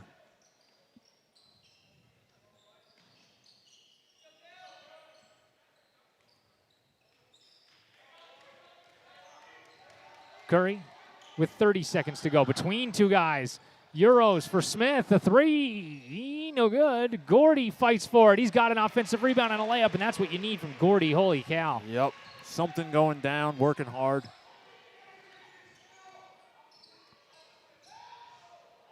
Here's Howell. Inside, Padilla has his shot altered, and it goes with 7 seconds. Curry's going to have another crack at this one, though. Ryan from 3, way downtown, no good. And Smith, does that count? Does it count? Does it count? No, they're going to wave it off. Officials say no basket, and Montgomery's going to go to the locker room, trailing it by 13. Interested to see how they respond coming out of the break. And we'll be back right after this. You're caught in the mire. This is the Montgomery Internet Radio Experience.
welcome back to the MIRE. Keith Glock, Matt Pogue, Jonas Felak, and Eamon Kyler. Let's give you a look at just what we had built for us. So we look uber professional. Pogue, we got multiple monitors going here. Jonas Felak's carrying around one of our mobile cameras. I have the other one in my hand as we speak. Let's give you a look under the hood here as everything can stay nice and organized for us. And for the first time in our lives, we don't look like we're so out of place when we're doing stuff. Ooh, out of place, out of sorts maybe, but we're always out of place. Okay, that's fair. I'll give you that. Take a look here at Coach Grundy as he gets the troops ready for quarter number 3. Matt, the third quarter traditionally where Montgomery shines coming out of the locker room. Yeah, I mean, the adjustments are going to be the key. Clearly, they're trying to execute something, and it wasn't working. So, you know, Coach Grundy's great at figuring out what that is, and let's make some changes.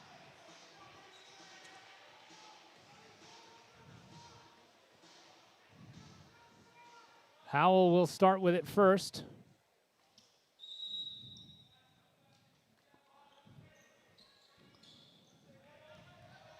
The Cougs with work to do right off the jump, a missed 3. Curry's going to get a possession back for the Cougs.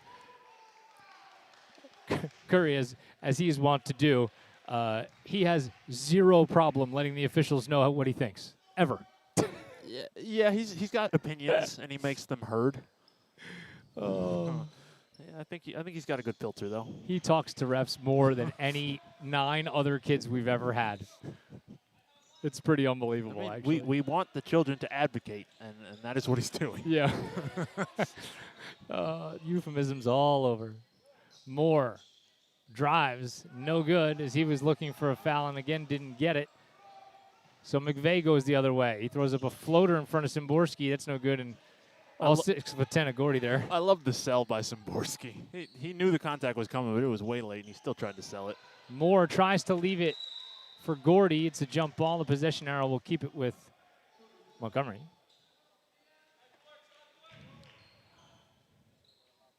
So still a little bit of a sorry. Eamon, I'm sorry, buddy. You had your mic turned off there. I was about to say. No, so Eamon, he's sending a message. Certainly a lot more, I guess, not as sound passes in this game as the Hillsborough. A lot more turnovers. Well, you know what? Yeah. You were prophetic there, Eamon. Not as the words, not as many sound passes came out of your mouth. A quite unsound pass. It's from Simborski as he was looking for Curry. So Howell will go the other way. Levy stepping into the lane, but no matter because nicely done from Joe Dupuis as Levy attempted to be bothersome, but just not bothersome enough, I suppose. And they're going to get an offensive foul as the officials say to Simborski, what's good for the goose is good for Howell, or something like that. I think that's how the old analogy goes. Yeah, something about gooses in 12 days. I don't know. One thing he'll never do, he will never argue about a block or a charge call because he makes his living there. Totally. Montgomery trying to dial up the pressure, but to no avail as Howell breaks it easily, but a bad miss. And Curry for Simborski. JT's 3 is no good, and Grundy will look to the bench for Davino. Curry forces a turnover, and he'll run out for an easy layup. That's the tenacity that Curry really brings. Gordy staying straight up and down and gets a huge stuff. Ball's on the floor, and Curry ends up forcing a jump ball. Take another look at that if we can, as you see Gordy standing tall here for a rejection. That was like an older brother to a younger sibling. Never had an older brother, so just telling you. Well, how could you possibly relate then? Nope. Had an older sister who pretty much did the same thing, though. I'm not going to lie. Hey, you know what? You know what's funny? 41 years old. Still happening. Yeah. Still happening. Yeah, it's metaphorically now, but yeah. No. It's not metaphorically at all. Just get smacked in the face every once in a while. Well, you listen, know? if you stayed in line, we wouldn't have these problems. She says the exact same thing. I know. She talks to me about it. It's a problem. Oh, my goodness. Here's Howell and McVeigh. He's been impressive. And they're going to get an N1 layup. Or no, they're going to get a turnover? No, they're going to get an N1 layup. I couldn't tell by the reactions there. It seemed varied from Howell, and I was completely blocked out from the officials. So That seemed a little odd, though. Seemed a little odd.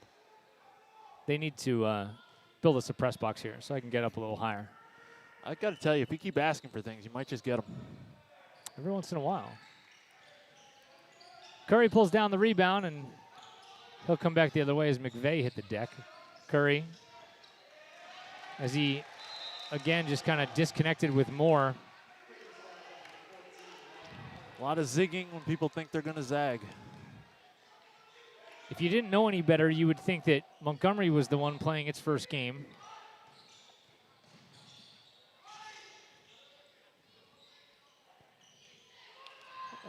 Nearly a steal if Davino realized he kind of went through the wrong hole there. If it was like a running back there was two places he could have gone, and he chose the second one. I think if he just put a hard foot in the ground, he would have had an easy bucket.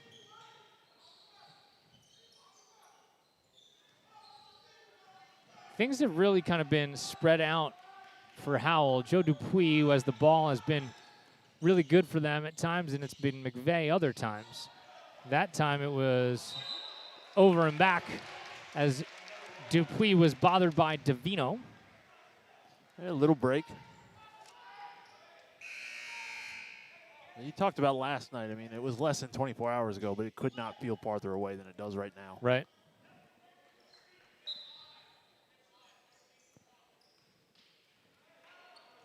The offense just really disjointed for the Cougs as Moore.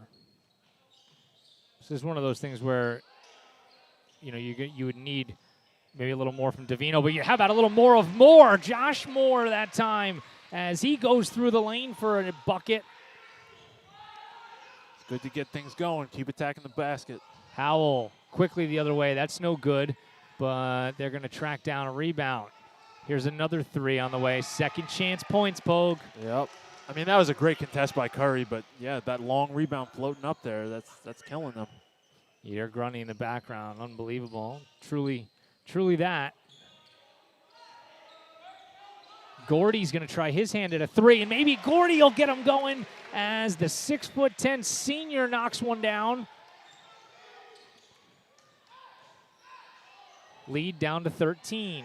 Montgomery really needs a couple of buckets back-to-back. They have not been effective pressuring the ball in the way that they might typically be. Yeah. I mean, there's a lot of room to operate, and Howell's spacing is good, but there's still not enough pressure. Wild layup, no good, and that's going to be out of bounds. Davino doing a good job there as Padilla will check back into the game for Howell. What's Howell's nickname? Mustangs? I don't remember. I don't either. The logo looks like a cowboy, so They're not the Cowboys. I can tell you that right now. yeah. It's not it. When you saw the warm-up pants, did you get any Hoosiers vibes? I from did. that? I liked them. Yeah. I liked them. Not gonna lie. It was a turnover for the Cougs, and Curry with a foul. But you know Howell. It is the holiday season. They're in the giving mood right now, and gave one back there. I mean, the ball pressure's there, though. They got to stay active on defense. I mean, it gives you energy, too, when you make a shot, but at the same time, getting a defensive stop can do it, too.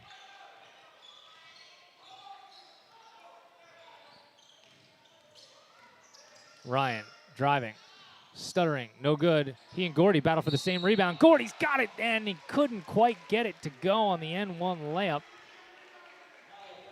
Ugh. Story of this game, almost. Goodness gracious. Gordy to shoot two. And he's got the first one. Kerry Wong will check back into the game.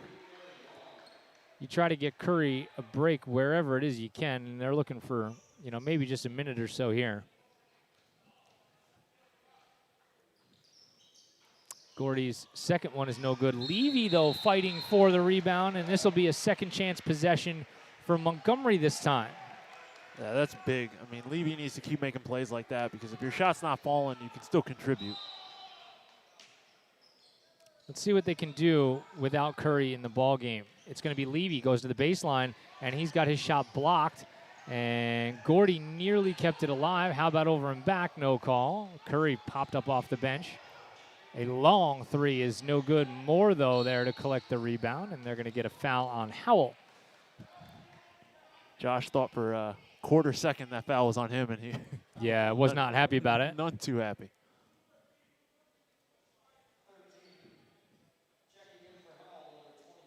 McVeigh will come back into the game for Howell.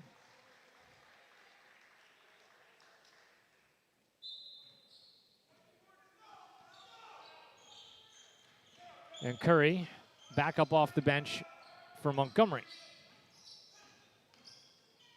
Moore with a Euro. No call as Curry was upset again over at the scorer's table. They go 2-on-1 the other direction. Kerry Wong can't do much about it. And again, Howell really playing the game that Montgomery wanted to play as they get out and run off of missed baskets. I mean, they're making the most of the second chances. We need to create more of those for ourselves. Here's Wong. So he goes to the baseline. He throws up a floater, and no good as Kerry couldn't get it to go. They would have waved that off anyhow because they said Gordy touched it. So get a look at Kerry Wong there.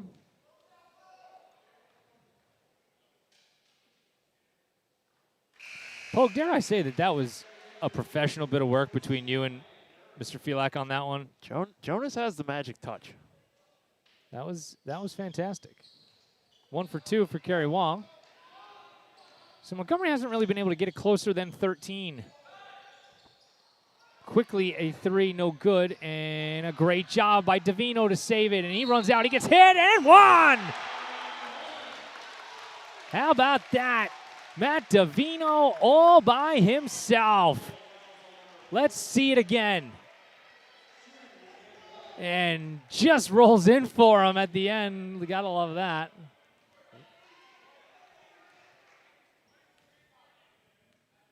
Silvino, I'm sorry, go ahead, buddy. Yeah, just the speed of Davino is just a very useful asset, I feel like, for this team. And his takeoff point there was Julius Erving-like. If you don't know who Julius Erving is, children, go Google him. Another miss for Howell. Here maybe momentum shifting. Wong. And out of bounds as Montgomery will maintain. Man, you would have loved to see somebody be able to just bang down a three, you know, at that point as Curry. They're going to say a foul on Dylan McVeigh. So it'll be the 5th team foul on Howell and the 2nd on Dylan McVeigh. I have a feeling that's what Curry's been lobbying for. Some of that, hand checking that's happening. That one felt fairly obvious. Davino. As he'll work on Dupuis, leaves for Curry. Ryan skying, 3, no good. Tries to get his own rebound. It's on the floor and tracked down by Howell.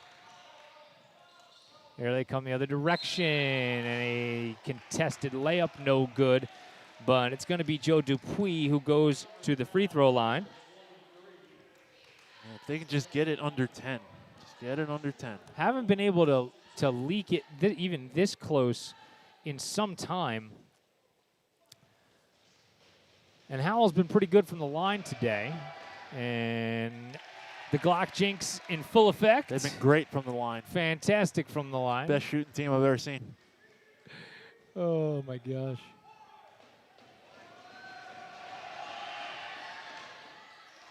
And the second's good, so the lead back to 11, 44-33 for Howell.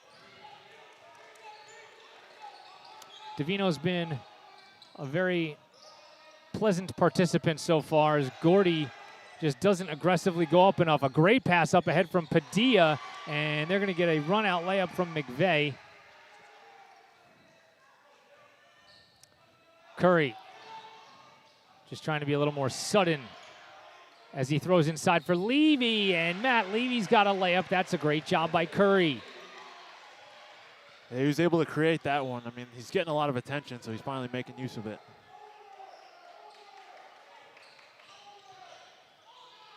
Ball pressure from the junior. Good job by Howell, though, to work out of it. This is Dupuis and Davino, and they were looking for a double tap, but the official right on top of it. I mean, you'd love to see the active hands in the passing lanes, though. I mean, that's how you get the quick points. If you can get that tip and a turnover.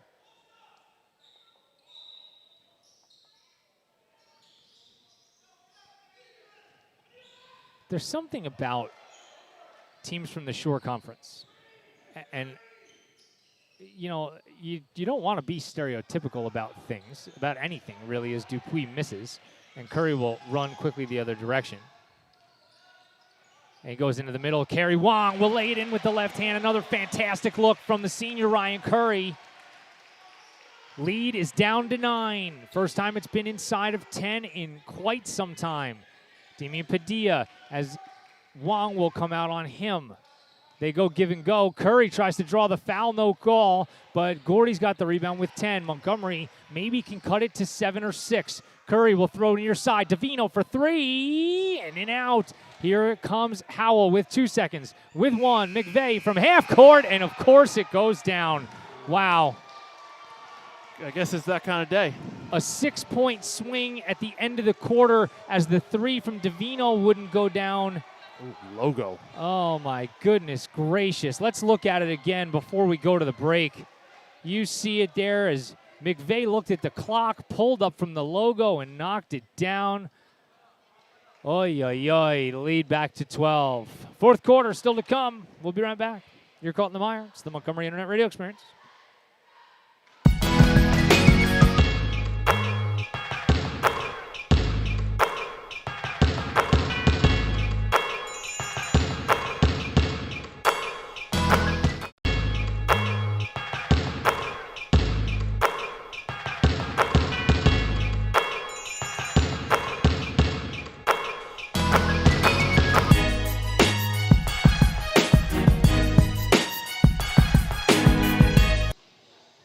Welcome back to the Mire.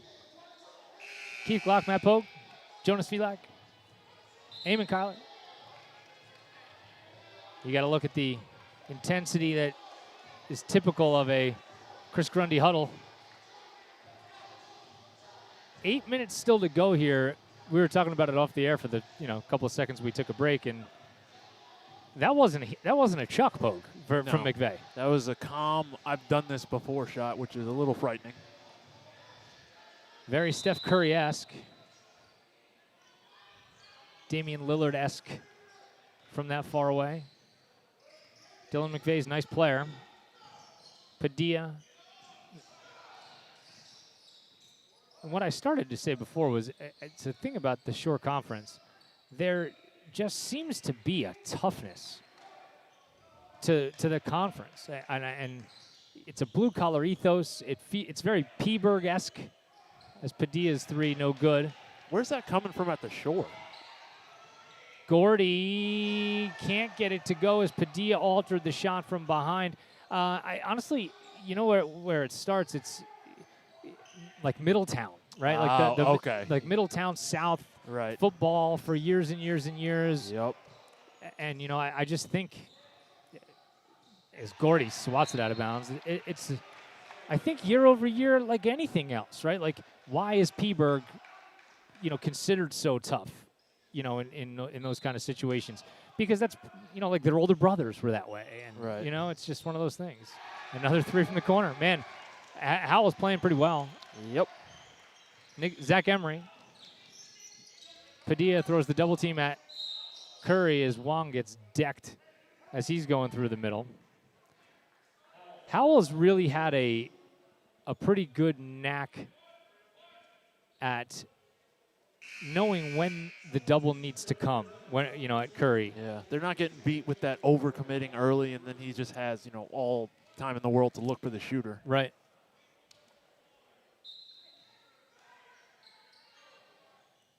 Moore gets it into Levy.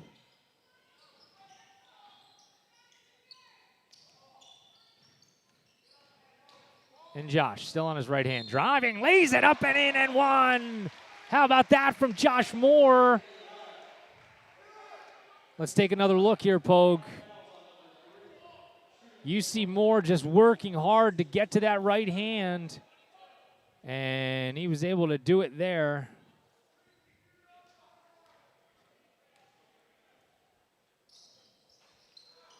Gordy has the offensive rebound, and they're going to get a foul.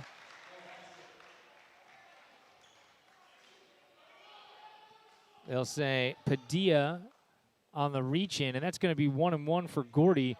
And, you know, we talked about it earlier in the game, Pogue. Points when the clock isn't moving. And in this particular situation is exactly what Montgomery needs. Absolutely. Keep driving, keep drawing fouls. Once you get into that bonus, you gotta really attack the hoop.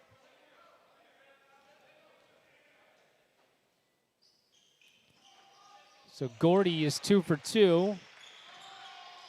And Montgomery maybe going to dial up a little bit more pressure. Padilla has been aggressive and effective off the bench for Howell.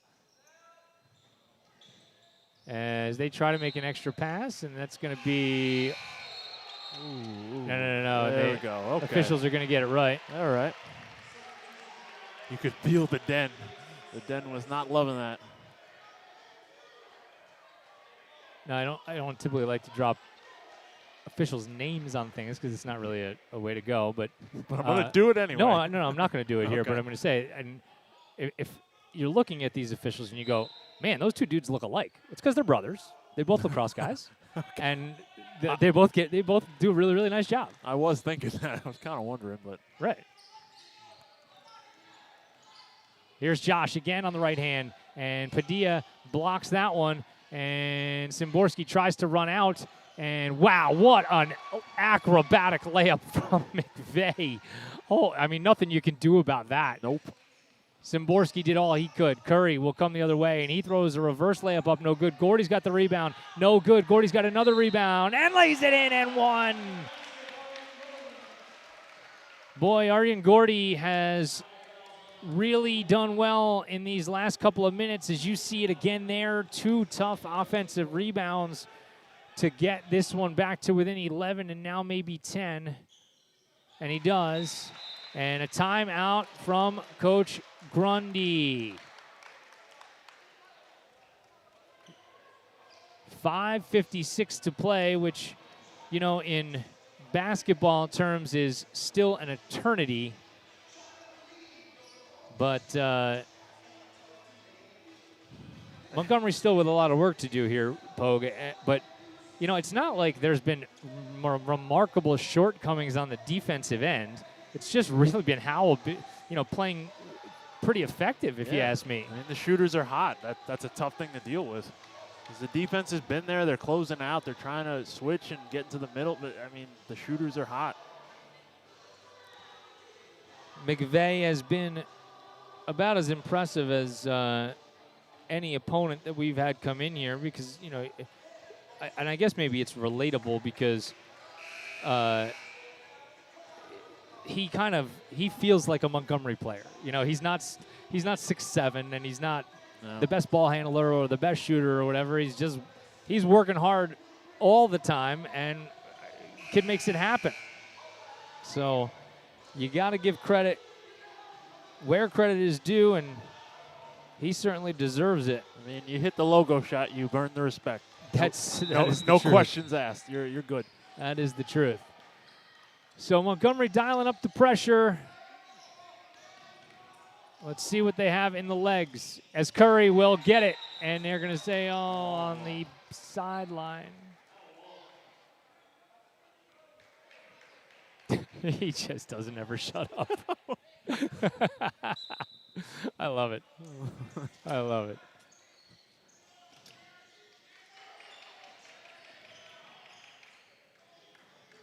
They tried a quick double team there. And a reverse layup is blocked by Gordy. That's the stop they needed. Yep. They go quickly. Szymborski fires a 3. No good. And that's going to be a blocking foul on Matt Levy. third foul of the game on Levy. And that's the last foul for Montgomery that will not put Howell to the line. Montgomery is in the double bonus, so every foul on Howell from here on out will result in 2 free throws.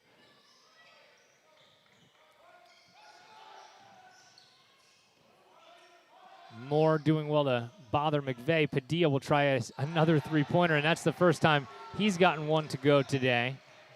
Over Gordy is it's a pretty good shot then. Curry as they try to send the double, but he keeps it on his hand, spinning now into the lane. Tries a double clutch, and oh my God, what even happened right there? Hold on to that replay. Don't let that one go, Pogue, as we're gonna get it out of bounds. Let's look at it again quickly here if we can. I don't know if you have it here. Watch Curry spinning back here. Oh my God. Like double and triple clutching on that. Who thinks of that? That's disgusting. Oh my God. We're going to have a foul on the Cougs, and Howell's going to go to the line with Padilla. Oh my God. Holy cow. That was bananas. Yeah. He almost took on basically their entire team in that play. The thing is, if you asked him later, he'd be like, Which one? Which layup? What? Yeah. I don't know. I do that often, so. Oh, you mean just switch hands? Yeah, it's whatever. You have to clarify for me. Padilla. No good. And another second chance for Howell. Unbelievable. But Curry, Johnny on the spot as he'll race the other way. A floater, short. He's got his own rebound. Moore. He'll drive. And Josh Moore gets it to go. Again, the lead creeping under 10. But they're going to need a stop. Szymborski, and an offensive foul as JT Szymborski steps into the lane. And that's the third one he's drawn today. Let's see if we can get another look at it here. What a great play by JT. Man, he doesn't really care about getting run over, does he? Nope. I love it. Here's the opportunity that Montgomery needs. Right at the midway point of quarter number 4 as JT. He's going to fire away. No good. And a foul over the top. Luke Smith is going to check in. You know, for as great as JT has played defensively today, it just hasn't been there for him shooting the ball. No, it's been tough. I mean, that's the life of a shooter, though, a lot of days. It is. It's going to happen. It is.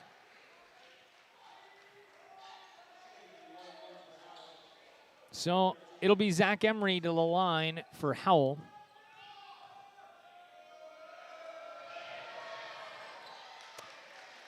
And he's got the first one. Lead is 10. Howell's been able to just kind of hold off the Cougs. Second one rattles home. Curry will get it back from Luke Smith and turn on the afterburners. Curry to the hoop, and that's one of those easy layups that we talked about. Well, he makes it look easy. I don't know that it was easy, but he makes it look easy, boy. Easy for him. He's still running in circles out there with that endless motor. Padilla into the lane. And no good off the window. Here comes Curry. He's got more over here if he looks. But instead, he's going to keep it himself. They're going to say offensive foul. Yeah, that's a good call. Yeah. He had more, though. You saw it. Yep. It's a tough angle for him to see it on the court, but, you know. And I think if he was going to move it there, he would have had to have moved it earlier. Immediately. Yeah. And then, you wonder, does that mean Howell shifts and then you can get it right back to Curry? One of those things. But we're picking pepper out of fly poop here, you know what I mean? Here's a pull-up. That's no good. And Curry's going to track down the long rebound, and he gets hip-checked, but good sportsmanship there by Emery. It's a rare miss from McVeigh tonight. Right? Doesn't it feel that way? Yeah. Timeout coming from Howell. And let's see what we want. Fuller 30. It'll be 30, so we'll keep it here. Let's rewind it for you. We're just past the midway point of quarter number 4. Montgomery trails it by 9. They were up early, and then Howell kind of had that second quarter run, Pogue, where, the lead all of a sudden went from like 1 to 11, and Montgomery really hasn't been able to crack inside that 9-10 mark. No. I mean, that's when the shooting really just kind of took off. And, they got hot, and they got a few stops during that run, which is, how something balloons. Yeah, I mean, Montgomery, though, is certainly capable of, going on a run of their own. They haven't had any semblance of consistent outside shooting today. And, this is one of those things where if you get a stop and then all of a sudden maybe Curry bangs down a 3 and then Luke Smith hits one, now all of a sudden the lead's like 4 and you're going, oh, we're right in this. There's just no consistency of this play has been working, let's do more of it. That hasn't happened at all today. There is some kind of discrepancy in the scorebooks. Count fouls? It looks like what they're counting.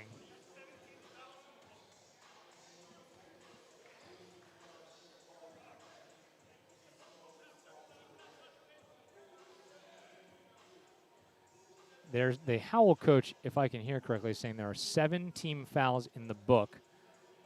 And Christina Venatucci, Johnny on the spot, has been keeping track of fouls as a supplement, as she does every game. So now it seems like they've got it cleared up. Just might have been an issue where a couple of little lines weren't checked off. Christian Lugo, you talk about Johnny on the spot playing a little Jeopardy music for us in the background. That's a nice touch. Big fan of improvisation. So the Cougar captain, Ryan Curry, is headed to the line for 2 shots as you get a great look at him there from Jonas Filak. And Curry knocks down the first one, so the lead is now 8. Still plenty of time left. Yeah, an eternity. An eternity. Second one. Yep. Let's see what happens here off of a make. Gordy. When do they send the double? Now, and it's too tough. And a steal. Oh, but Moore couldn't handle back the other way. Levy. And offensive foul as Matt Levy steps in the way. And again, now listen, as you take another look at it here. Look at Levy just stand in there and take it. And there's nothing that energizes a gym or this team than when when this team takes a charge. They love it. So everyone loves it. Let's see here. Smith. Yes, there it is. Luke Smith, just like we talked about. And the lead is 4. Glockstradamus at work again. Under 3 minutes to go, and Smith gets a hand on it. A complete shift in the atmosphere here in the Den in the last 90 seconds. The energy's back. There's a lot more movement. The defense is active. This is when the spring in your legs stays there. No silly fouls. That's what you can't do here.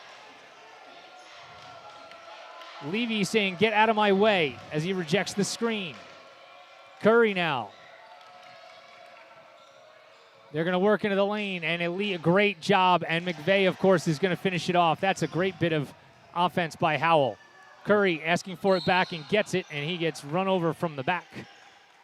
So it'll be 2 more for the Cougar captain to try to, again, cut this one to a 4-point game. The 3rd foul on Dylan McVeigh. So still no concerns for that young man in terms of foul trouble. These fouls have certainly been a bigger factor in the second half. Oh, yeah. Oh, yeah. So cut the lead if he makes both. Curry rattles that one home. Scoring with the clock stop. Paramount in this game. Though, you've done essentially what you wanted to do. You went from 13 to back down here to 5. You got a 2-possession game, and that's really all that matters. Curry went behind Padilla, and they nearly threw it right to him. He tried to make sure he didn't pick up a foul there and did well. And a timeout from Howell. Man, has Curry been spending every ounce of energy that he has, or what? Kid doesn't even look like he's winded. No, I mean, he's still got energy to make sure he advocates for himself on most calls, too, so he's not sucking wind. It's a 5-point game here in the Den, and that has really been on the strength of Ryan Curry and a well-timed three-pointer from Luke Smith. Welcome to boys basketball season, everybody. Keith Glock, Matt Pogue, Eamon Kyler, and Jonas Filak live from the Cougar Den. Montgomery with a 20-point victory last night over Hillsborough. Things have not been so easy here this afternoon in a matinee, as this one will seemingly come down to the wire against Howell. Still 1 week of school to go before winter break, and that'll bring 2 more away games this week, Wednesday and Thursday. As we travel to West Windsor, Plainsboro South. And then Thursday, we head up to North Hunterdon for happy hour. A little 5:30 tip-off and a birthday edition. Oh, yeah, it is. Against North Hunterdon's Kyle Rarick. I was informed he hates when we call him an old friend. He's just a long-time friend. How about that? Although he gets a little older on Thursday. Hopefully we can poop in his Cheerios on his birthday. Howell. And they get a turnover. But you know what? I wouldn't be too upset about that if I was Howell. If you're the coaching staff, you just got to manage that, because that was actually well done offense. Yeah. And just the pass was a little too hot. Yeah, but the shooter was open. And had he stayed in the corner, it probably would have been a wide open three, but instead he was trying to, cut to make it an easy bucket. Curry. And now Moore. Curry will use the screen, gets into the lane. Fading away. He's got it. Leads 3. Gordy will pick up on Padilla. Here's a rip to the basket. Gordy's going to pick up a silly foul. Oh, man. And 1 for Howell. And that's just like a mood killer, a drive killer. Look, if you're gonna pick up a foul there, if you're Gordy, get your money's worth. Yeah, you put him to the floor. Yeah. I mean, I think you've got to make up your mind there. And man, God, that's you either leave it alone or you really go. Yes, for there the you foul. go. Yeah, you're going for the block, and maybe you're picking up a foul, but Curry will pull up. Yes, and a timeout for the Cougs. Man, he is clutch as the day is long. 64-60 with 80 seconds to go in this one. Let's see it again. Curry, you just saw the in and out, the stutter step, the change of pace, and he knocks down the 2. Keeping it close. It's simple from here on out. Yep. Get a stop, get a bucket. I mean, you got to go one at a time, right? I mean, you get a stop, get a bucket, and then you can play the free throw game from there to the end of the game. But you got to get this thing to within 2 before you can really feel great about playing that let's foul and hope that they miss and this, that, the other, because ultimately it's going to stay a 2-possession game until you get a stop. Yep. So, and Curry's working the ref right now. We're 25 seconds away from inbounding the ball, and he's been working the ref coming out of the huddle.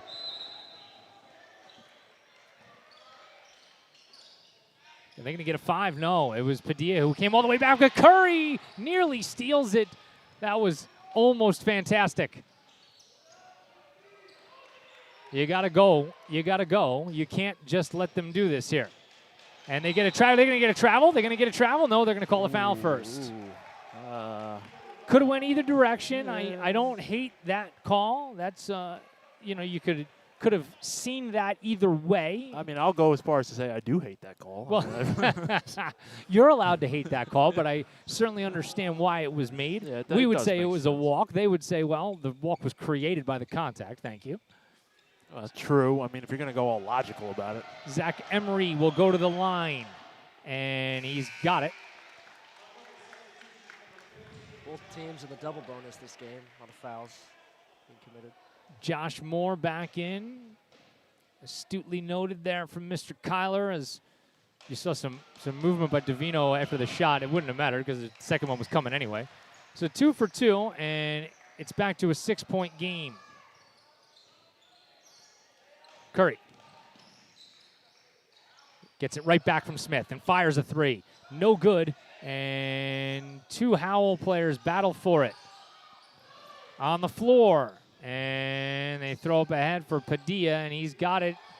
A wild pass up court, and we're going to get a timeout. It'll be a full timeout, but with 44.5 to go, no reason to send you to commercial. Howell 66 and Montgomery 60. And it's only been in the last couple of minutes that Montgomery's been able to really pull this one back to within striking distance. Howell has controlled much of the second half, and the lead was in double digits for most of that time. But right now, Matthew, they need to stop in a big, big way. Let's see what Grundy's going to dial up here from an X's and O's perspective. What are you trying to do here if you're Coach Grundy? Get the ball to Curry. Well, you got to get stop her first, bro. Well, obviously, but yeah, after that, you want to get Curry in some space. I mean, I want him shooting the 3 if you're trying to get back points quickly. It seems as though you want to keep it out of the hands of Dupuis, Emery, and McVeigh if possible. And I don't really know what the pecking order is. I don't know enough about Howell this early in the season. It's a lot of hands to try and keep it out of, though. Right, that's what I'm saying. You know, I don't know where they're trying to funnel the ball necessarily. But smartly, you're going to have your 6'10" senior guard the inbound because no reason to give him a clean look at anything. They break out of a stack, and working hard for it was McVeigh to get open. Got to go now. They throw all the way across. And Levy's going to pick up a foul. 4th foul on Levy, and it will send Zach Emery to the line. He's been good from the line here in the second half, and he's trying to put this one nearly away and can't do it yet. Still a 2-possession game. Davino out, Moore in. 35.1 to go in the ball game.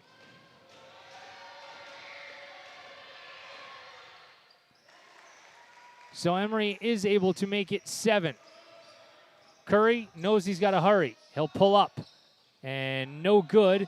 And a little too strong. Moore thought it was going to go out of bounds, and he kind of let it go. Grundy looking at him going like, bro, you got to go get that one. Yeah, I mean, he might have thought it's off Howell. Let me try and save the possession. But in that case, yeah, it can't really be too safe. Yeah, I don't know. And Montgomery has just not been on from 3 today at all. Yeah. Getting real bad memories of, was it St. Joe's or was it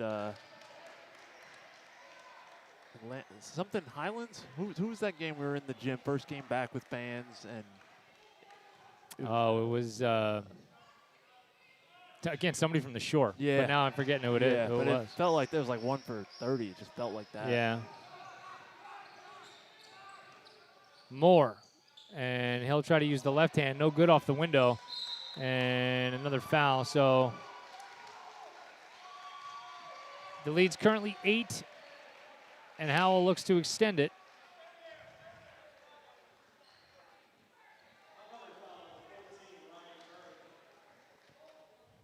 Curry picks up his 5th foul, so he is fouled out with 16.8 to go in the game. An unceremonious departure for the Cougar captain as a miss at the line from Nick Gallo. You see McVeigh there dialing up the instructions. Is 1 for 2 is good enough to make it a full-on 3-possession game.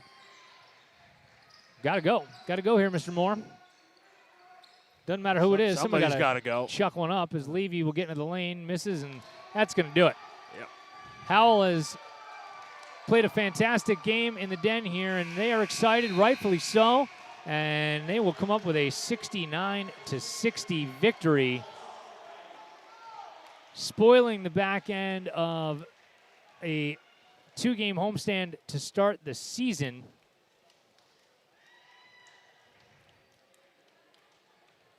Great job by all the MIRE folks involved today. And thanks a lot, man. Yeah, no problem. It's fun. Love it. Impossible, as they say in the correct grammar, without you guys to get this kind of thing done. There's a Simpsons episode before you were born.